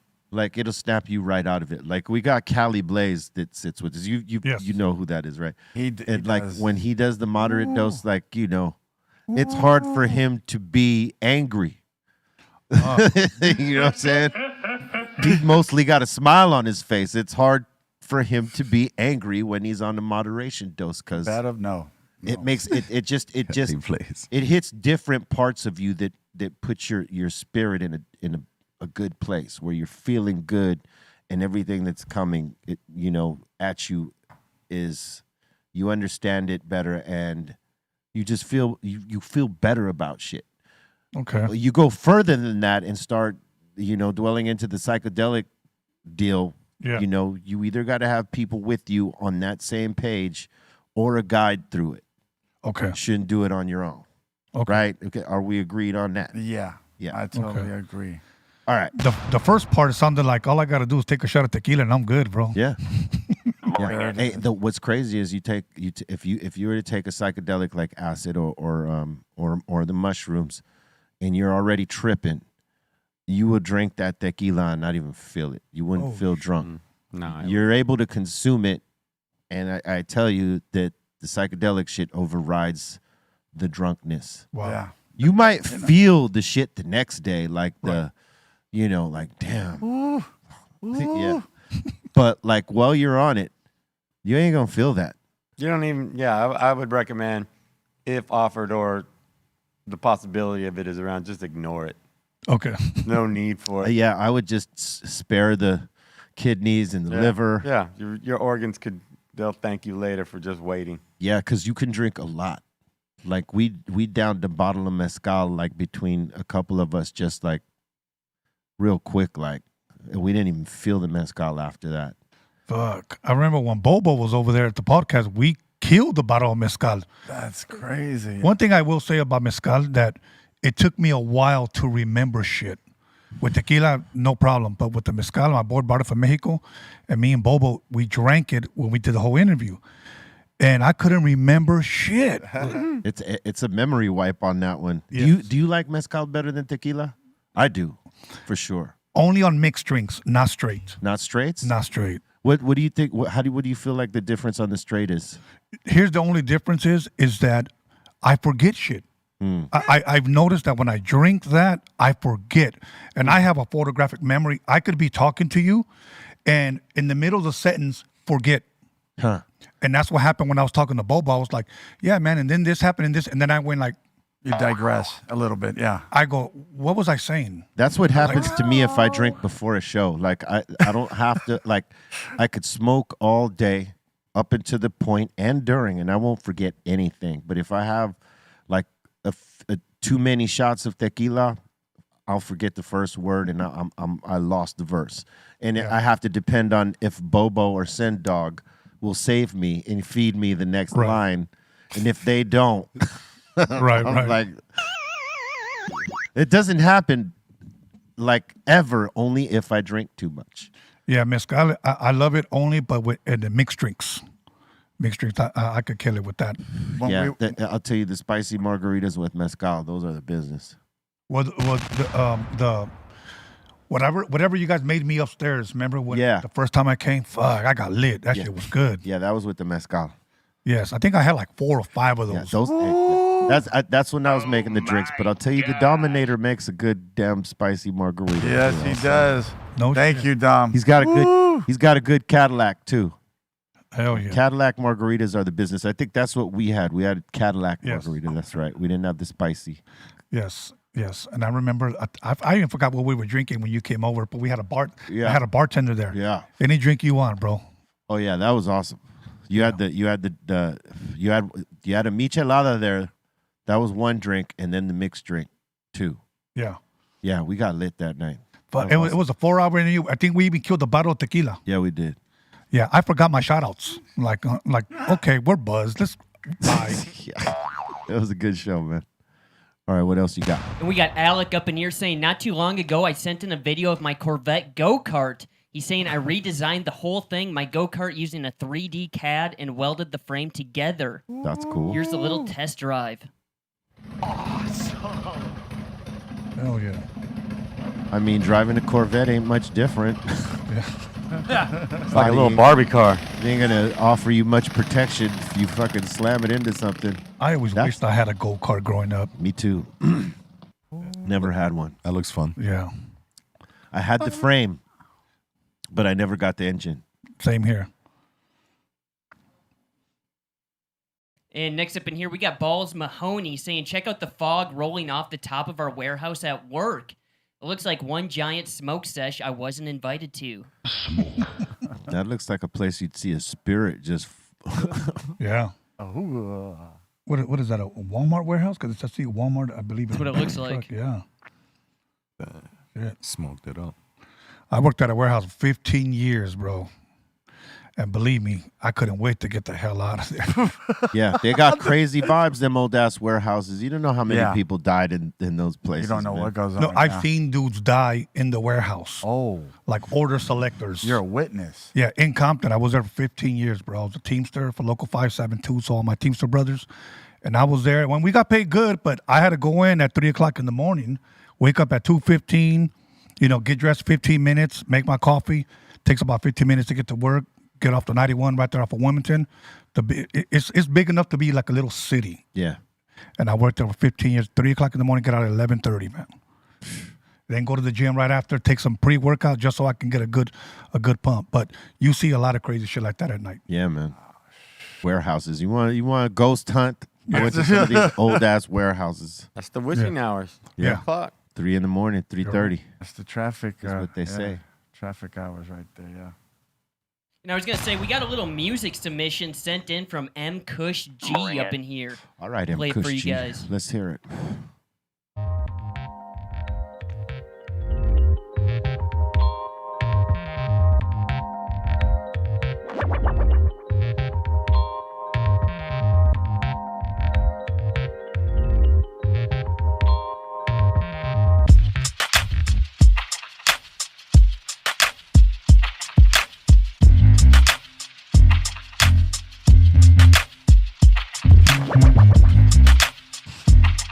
All right.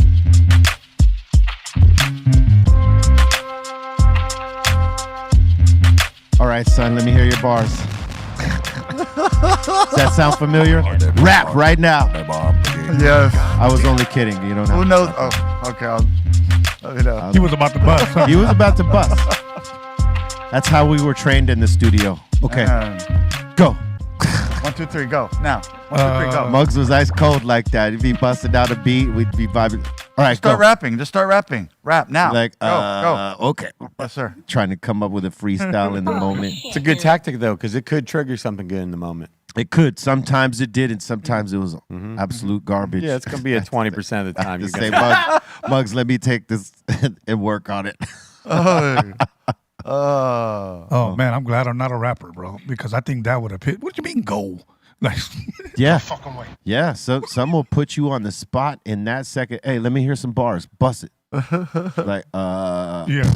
These are the breaks. like if you go like to Sway and Tech's show, right, and you're not knowing that they do freestyles and they ask that's Mando. everybody that Yeah. if you're a rapper and you go there, you got to crack a freestyle off, and if you don't, people look at you crazy because like everybody does.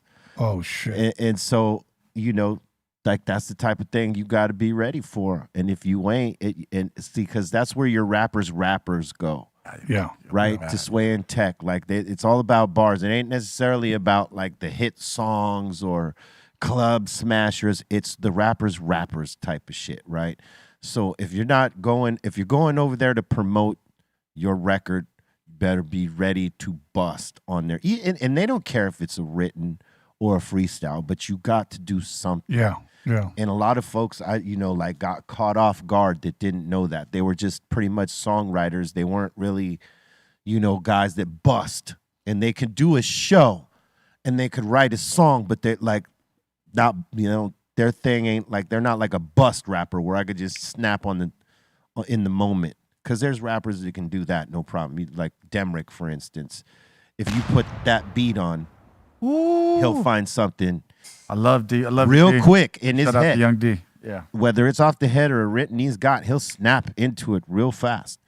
And not every rapper does that. They don't have that ability, or they haven't practiced that exercise. So it's tough when when somebody does that to you and you could snap into it, that's everything. And Hell yeah. Yeah. Muggs used to do that shit to us like left and right in the studio. Like if he was really feeling something and he needed to hear your tone of voice on it, go. Oh yeah. Okay. Yo, B, you remember back in the days, Ludacris, they played that prank on him. They like the wackest beat ever, and they put him in the studio. Oh yeah, I seen that. Yeah, that's funny. That would hurt me. I'd be like, how do I tell these motherfuckers that this shit is whack? The wackest beat ever. Oh, And that's why he still wrote a song. That's why like when people ask me, I'll be like, I need to hear it first. Send it, and I'll let you know. I don't like telling them yes beforehand because Yeah. But if I want to do it, but I don't agree with the beat, I'll just be like, hey, you got anything else in the folder? These new kids, they won't rap to the old school hip hop stuff. No. He's right. They won't. They'll be like, let me hear it. Nah. I ain't doing that. They want to hear that. No. Yeah, they got to hear that new crack type shit. You know what I mean? And I don't mind it. Like I'll do it.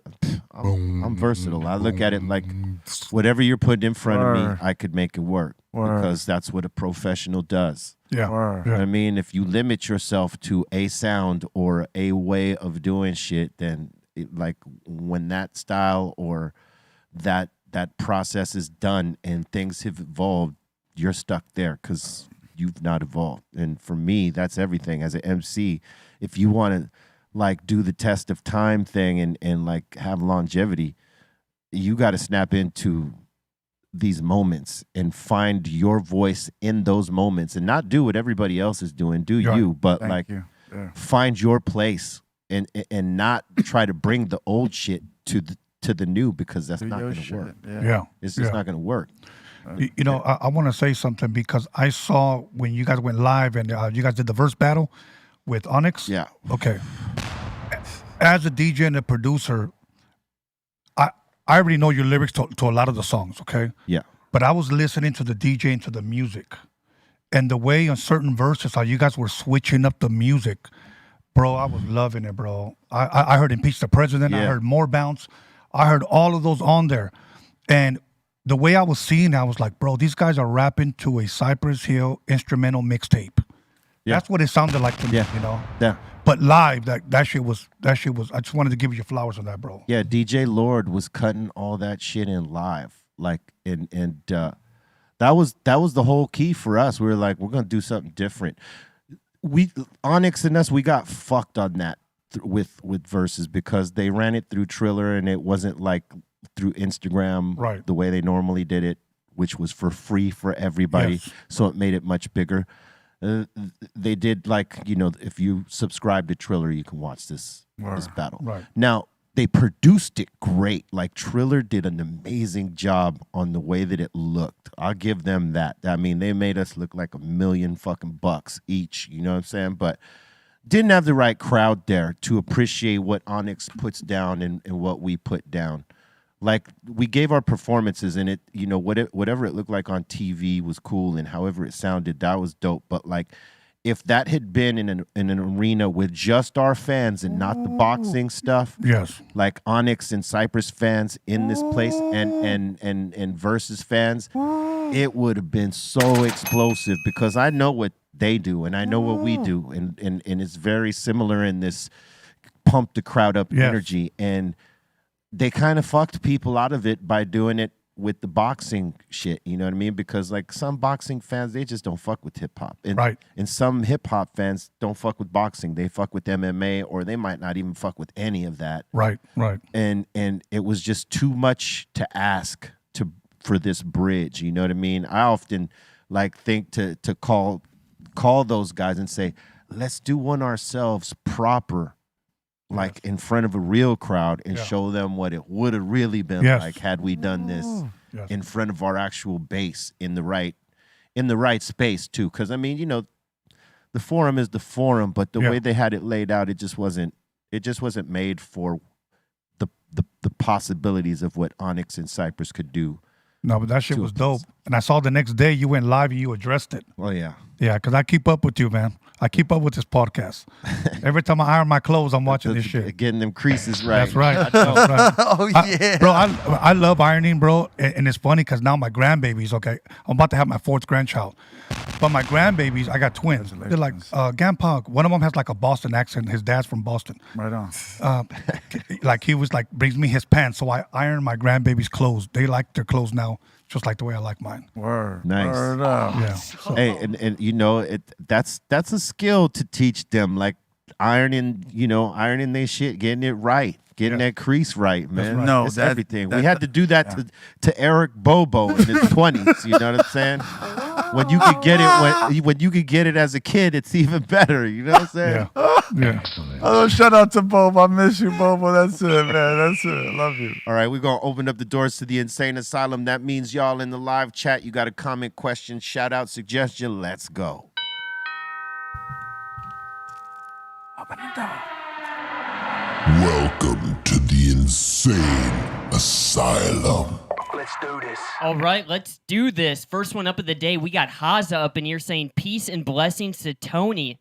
Great to see you on the show. I discovered your show through the Reverie interview on my feed and been watching your show ever since. Thank you, my brother. He's saying great interviews, power to you, and much love and respect. Thank you. Much love. And we got Sarah Durnfield up in here. Thank you so much for showing support in the super chat. Thank you. Thank you, Sarah. We appreciate that. And we got Jesse Lopez up in here saying, yo, B, Tony, Psycho. My brother-in-law just got affiliated on Twitch as a DJ, and can he get a shout out? His name is DJ Zeus. What's up, DJ Zeus? Yo, DJ Zeus, squeeze. DJ Zeus in the house. DJ Zeus in the house. In the building. Let's go. Got to see you spin that set, prop.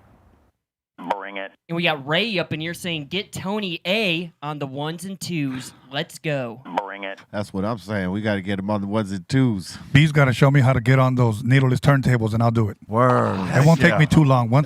I'm a slow learner. It'll probably take me about a couple of days, but after that, I will master. Oh, you'll get it. You'll get it like real quick. Absolutely. Because you guys see the skills that this guy got right here, boy. Thank you, man. Master DJ right here. Thank you. And we got Nobi Lighting up in here saying, much love to Rhodium Warriors here today. Hell yeah. The Rhodium Radio Warriors are in the building. That's right.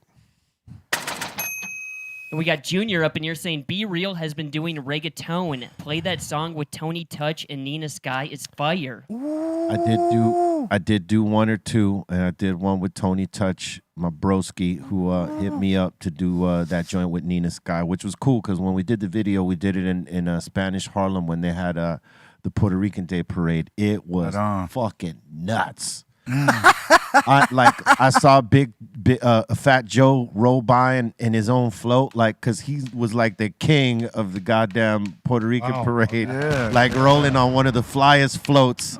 You know, Hell yeah. it's crazy. They do it up. It was a party. I'd always heard about it, but I had never been to it. And like Tony was like, let's just do the video on the day of Papa, and we'll, you know.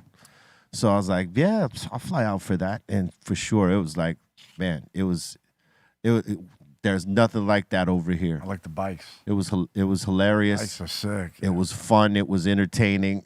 Yeah, yeah. There's a lot of funny motherfuckers out there. Hell yeah. Salute to Tony Touch. Word up. Shout out Tony. Hell yeah. And we got Jesse up in here saying, Tony, love your show, Freaky Tales. It has some dope stories. Thank you, my brother. You know what? We came up with a show where, because I grew up with scary movies, I grew up with scary stories. It's like you grew up in a Mexican home, and every Mexican family has a story that the devil appeared to us. Yeah. So I figured, let me just start a podcast, talk about freaky tales. Yeah. So people call in, give their freaky stories, or I got freaky stories, and that's all we talk about. So Nice. Awesome. And we got Fernando up in here saying, Tony should get Steph Tone and Marvelous Inc. to talk about Flat Earth on his show. And Fernando's also saying, thanks to the OGs on the table today. Much love and respect all the way from Tahoe. This is an OG table for sure. Heck yeah. awesome. That's dope. Marvelous Inc. is one of my co-hosts. We have a show called Conversations with Marvelous. So we just talk, and then we end up taking phone calls. Right. But he does believe in the flat earth, and believe me, when they call in and they get his ass. Like, you know what? Much love and respect to Marvelous Inc. But like, he was like, call me, man. I'll give him my phone number. He actually puts his phone number on his bio. No way. Yes, and he calls him. And he wants to have the conversation. Yes, but he could back it up. So. And that's the whole thing with that subject. You know what I mean? You don't have to believe if it's real or not. It's still real, whether you believe it or not. Because the facts of it are all on that side. The other side is just made up stories. Okay. It's real though. I listen, I laughed at my friend for a long time when he kept telling me in the beginning. I eventually saw for myself, and I apologized. I said, I'm sorry I laughed at you all those times. Yeah. I was wrong. You were right. Yeah. So, you guys believe in flat Earth? I don't know if I believe in that, but I would say this: if it's flat or round, it really doesn't matter because we ain't getting off it. That's right. That's right. So most people that are like want to bash him for believing on the flat Earth usually got a flat chest. So get in the gym, work a incline. Get that pump on. Yeah. Bring it. I can say with confidence, for all those who want to go to the moon or Mars, with all your greatest efforts, you will never arrive at either of them.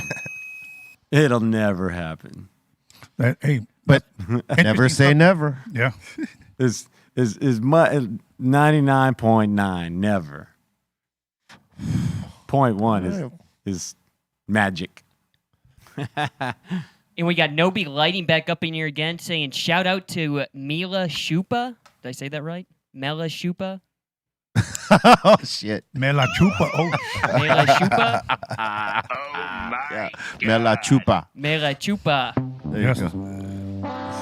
No, it's spelled with an SH, so I said Chupa. Yeah, no, it's chupa. Mela Chupa. There you go. shit. And we got Sponge 1977 up in here saying, Teamsters in the house, Tony A getting smoked out. Teamsters in the month building. So I don't know if Oh, you're good. You've been in the you've been motherfucking good. building. There you go. All good. And we got DJ Onk up in here saying, does B have a tour story about the Lucky Strike show in South Africa in 2001? In South Africa, we did 2 shows there. I think, if I'm not mistaken, they were both really dope. It was a surprise show. They couldn't announce us. It was like a total ladies and gentlemen, Cypress Hill, and they were like, oh shit, because we weren't on any of the The flyer. promo flyers or snipes or any of that stuff. For some reason they couldn't announce us. And so it was in this it was like a tent that was like a dome shape, but like a hallway, like a long hallway. It was crazy. A lot of dust. It was crazy circumstances doing that show, but it was dope. Like it was off the chain. People going crazy, the stage diving, mosh pit action. And we didn't think we'd see that there. It's so far away and we don't know how they react to hip hop music if it's the same in Europe or is it the same in the U.S. or whatever. And sure enough, man, they were going fucking nuts. But like the cool part of that trip was going on the safari and like, you know, seeing like all the animals in the park and shit like that. And not in the cages. They're like wandering free. You know what I'm saying? Yes. That was the cool part, seeing that and being able to take pictures of that shit. That was awesome. Dope. And we got Michelle up in here saying, "Hey, my dudes, I missed yesterday's live show, and it would have been my birthday." Oh, happy birthday, Happy Mike. birthday. Happy birthday. Birthday.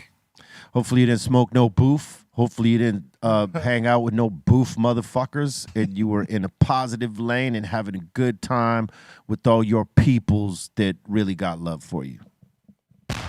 Michelle is saying, "Although I'm in the future in Australia, it was my birthday yesterday, and it's Wednesday morning here today at 9:45 a.m. Well, we're glad to wake up with you right now. Yes. Good morning. Good day. And we got Justin up in here saying, "Yo, B, Yeah. what papers do you use for them high roller funkies?" For the high roller funkies. He's asking if I have to put a king size papers together. Yeah, No. best if you put it king size, right? But But he's asking if doing two of them together. I'm like, you don't no, need you don't need to do that. We usually use like vibe papers or pretty much anything that's that's in the building. But vibe papers. What are the other ones? I use the Elements king size. Yeah, Elements king size.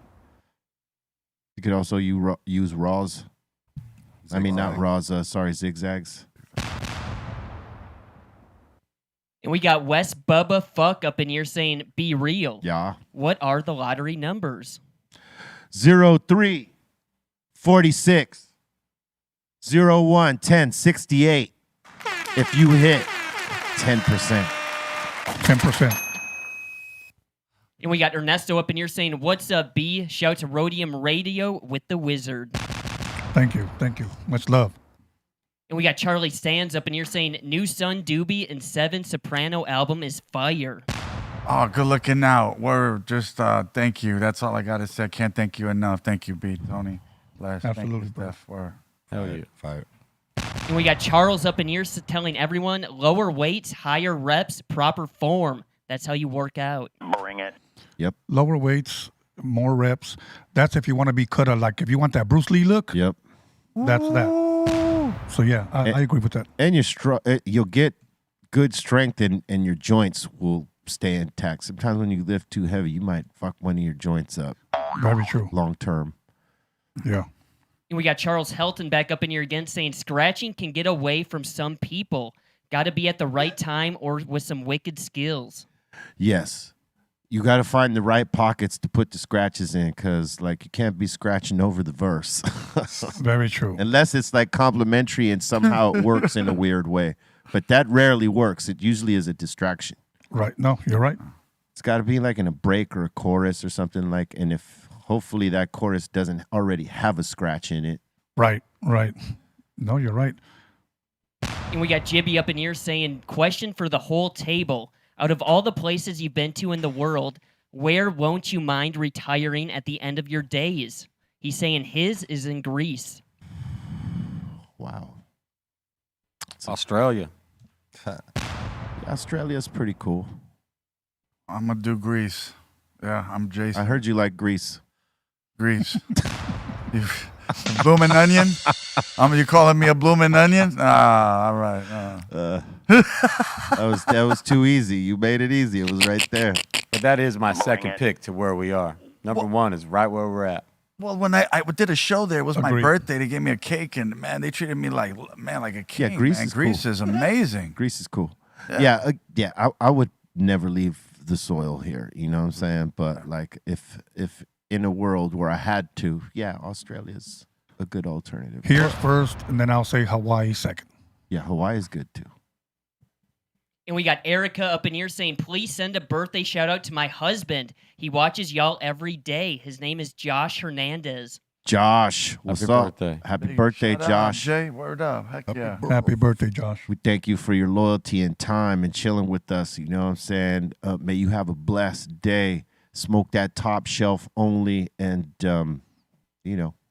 party on, man. Have a shot. Happy birthday month. You know what I'm saying? Hell yeah. Happy No Booth Day month. Tony, let me ask you this, because, Yes, you know, this is an ongoing debate here at Be Real TV, the Dr. Greenthumb show. Should a guy have one day for his birthday? Should he be allowed a weekend, week, or a month? For me, it's a month. A month? Hell yeah. Birthday month. Birthday month. What I'm Yes. talking about. Okay. Yeah, you could start early. That's the whole month. You start, boom. It's just start So you're celebrating. celebrating the whole month. Yes, and let me tell you why. Because mine's March 28th. Right. I'm about to be 55. Okay. Right. If I only celebrate 28th, 29th, and 30th, I get 3 days. So I'm like, no, let me start March 1st and work my way up. Bring it. All right. Right. So yeah. Okay. I can appreciate that. I appreciate that. Right. Happy birthday, Cali Blaze. Happy birthday month, Cali Blaze. What about you, B? Happy What's birthday, yours? Cali Blaze. I always settled for a day Okay. because you know, like for me, I never wanted to over party. I have, Okay. but I never wanted to.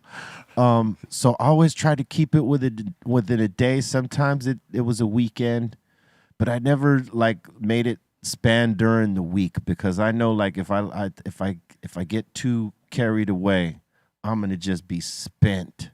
So like at the most, it's a birthday weekend for me. What about you guys? I go month. Month? I'm gonna do a month. Okay. You know me. How about you, Lesto? A month is good. A month? All right. See, like if we were neighbors, I'll be like, today's your month. Let's go get breakfast. Yeah. Let's go get lunch. Yeah. Go to the gym. I mean, it's not a bad way to go, because like you got shit to do the whole month. Yeah. Like this whole month, The celebration. Word. it's a celebration. Word. Heck yeah. Yeah, I always just found it easier for the day. I could do a weekend, but the month is just, it's a lot of commitment to A lot of Yeah. commitment. Yes. It's a lot. All right. By the end of that month, you are wore out. Yeah, you are done. Oh, it's your month? Hey, look, I'm going to be taking it easy for your month. all right?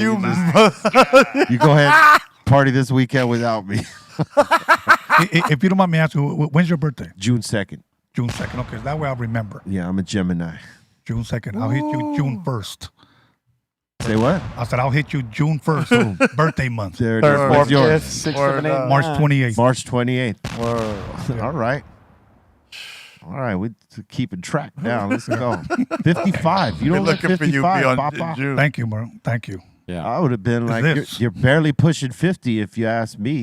You know what I'm Thank saying? you, man. But Thank you. that's taking care of yourself, like you said. Yes. The right fuel and the activity, and No, that's different. You got that new 55. Thank you, man. that, That new, old, that, that old 55 Yeah, you no. knew was 55. that old 55 looked like 75. That's right. You know what I'm saying? Yeah, this is 'cause I- what new 55 looks like, right? Thank you. Thank you. Bring it. My son will disagree, but I'll work his ass in the gym. He knows that. You guys. But we do spot each other, so that's a That's good thing. dope, man. I like how you guys. I good like competition. That, man. Heck yeah. You got any more up there, Bolton? Yeah, we got a few here. We got Fernando up in here saying, good to see Tony A again on the show. Thank you, my brother. Much love. And we got Charlie up in here again showing us much love up in the super chat. Thank you to Charlie. Salute, Charlie. And we got Seven Soprano up in here saying, let's hear that new Sun Doobie. Hey, big shout out to Seven. Word up, man. Good looking, Sev. Thank you, guys. Thank you, B. We're going to have to Thank pop you, that A. off in the mix. Actually, there's Thank you. There's Thank a you, mix Sev. after this Thank on. you. Thank you. Can't thank you enough. All right. There's a mix after this on Twitch. B_Real TV. Psycho Les and myself are going to pop it off. If we could get the files quick enough, we'll pop some of that Thank off you. in the mix. All right. Thank you. And that seems to be it so far. Word up. We want to thank you for your submissions and for your shout outs and questions and all that. We appreciate you 1,000,000%. This show is very interactive, and we do it with you and for you. So salute to all y'all and much love for being here with us today. And salute to Tony A. Thank you, for my sitting in with us again. Hell yeah. And I love it. I'm gonna be coming over to your show. Yes. And doing the thing. Smoking with the Wizard. I'm not going to smoke, but he's going to be the first artist to ever smoke in my studio. Boom. Yeah, I didn't smoke the 2 times I went. Right. I had this. I sipped with you. Yeah, you got to smoke. Dope. there. That's gonna be dope. I will. That's gonna be dope. Yeah, to complete Yes. complete the The trilogy. Yes. I'm still watching that. Yeah. Hell yeah. Yeah. Word up. You got any shout outs? Yes. Do you mind if I read them? Bust it out. I hope you guys don't mind, but Bring it. because I actually had to do them this morning because I don't want to leave anybody out that's like important to me. First and foremost, I want to thank you, Be Real, and your team here, and everybody on the ones and twos upstairs running this show. Much love and respect to you guys. You guys always show me love, always make me feel very, very welcome. I'm blessed truly to be here. So I want to thank the Rhodian Radio Warriors on the live chat. Much love and respect to you guys. My team, my Alex Cervantes Enterprise, my boy Norbert, News with Norbies. You guys got to check that out on my channel. Also Marvelous Inc., also my son, B. Scanless, the Hip Hop Jedi, who's here, and also an artist that I'm working with. You guys need to be looking out for her. Magic Girl, I'm working on her record right now. Producer DJ Dominator, another guy that I'm working with, his name's SF40s. Another producer, an engineer named Darren Vegas. And Jen from Fashion Town, who always blesses me with the gear. If I need a khaki suit, blesses me. If I need a hat, boom. Okay, and to all my homies from the neighborhood, and also to Sarah Vino. Sarah Vino actually sent me Dr. Greenthumb, little monito. What was it? Yeah, the Funko yes. Dr. Greenthumb. I have that on my table. Oh, hell yeah. And also to, last but not least, Derek Mallory. Derek Mallory. Yes, he is the shit. Yes. That's the homie right there. He represents both shows like to the fullest. To the fullest. Yeah. To the fullest. And so once again, everybody here, much love, much respect. You guys truly made me feel blessed today, man. Thank you. Thank you. That's what's up. Psycho Lizzy. Yo. Shout out everybody on the check. Shout out everybody here at the table. Tony for coming through. If you're looking for the merch, go to the psycholessshop.com and get ready for the mix after this, right after the show. Boom, bang. Bolton. Shout to the Insane Asylum. Thank you guys so much. Shout to Ray Morning Shot Films. Shout to the Dominator. Everyone start heading to Twitch right now for the mix show on B_RealTV. Shout to Tony A. Nice seeing you again, and I enjoy your live show on YouTube. Keep killing it with that. Thank you. Get ready tomorrow as we announce a new funky drop. So shout to everyone in the Insane Asylum. What's going on, Steph Tone? Yeah, man.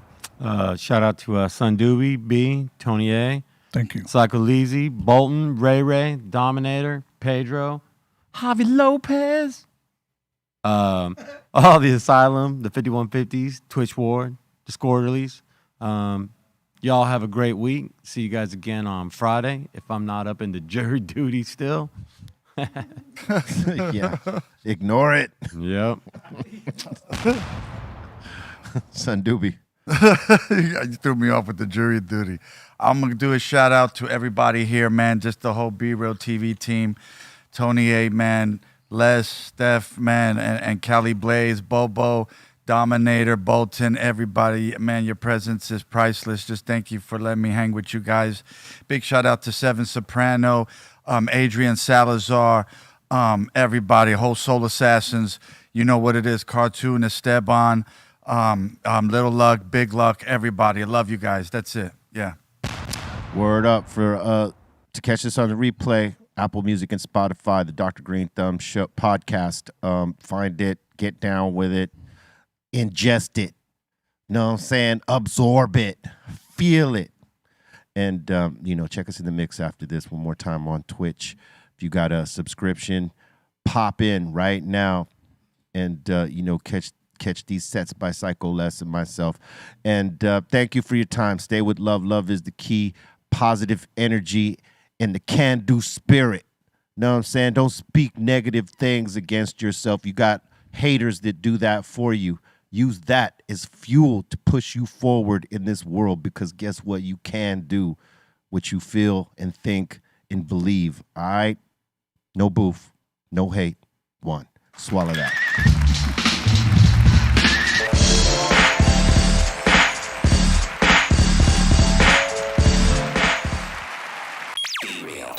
BREALTV.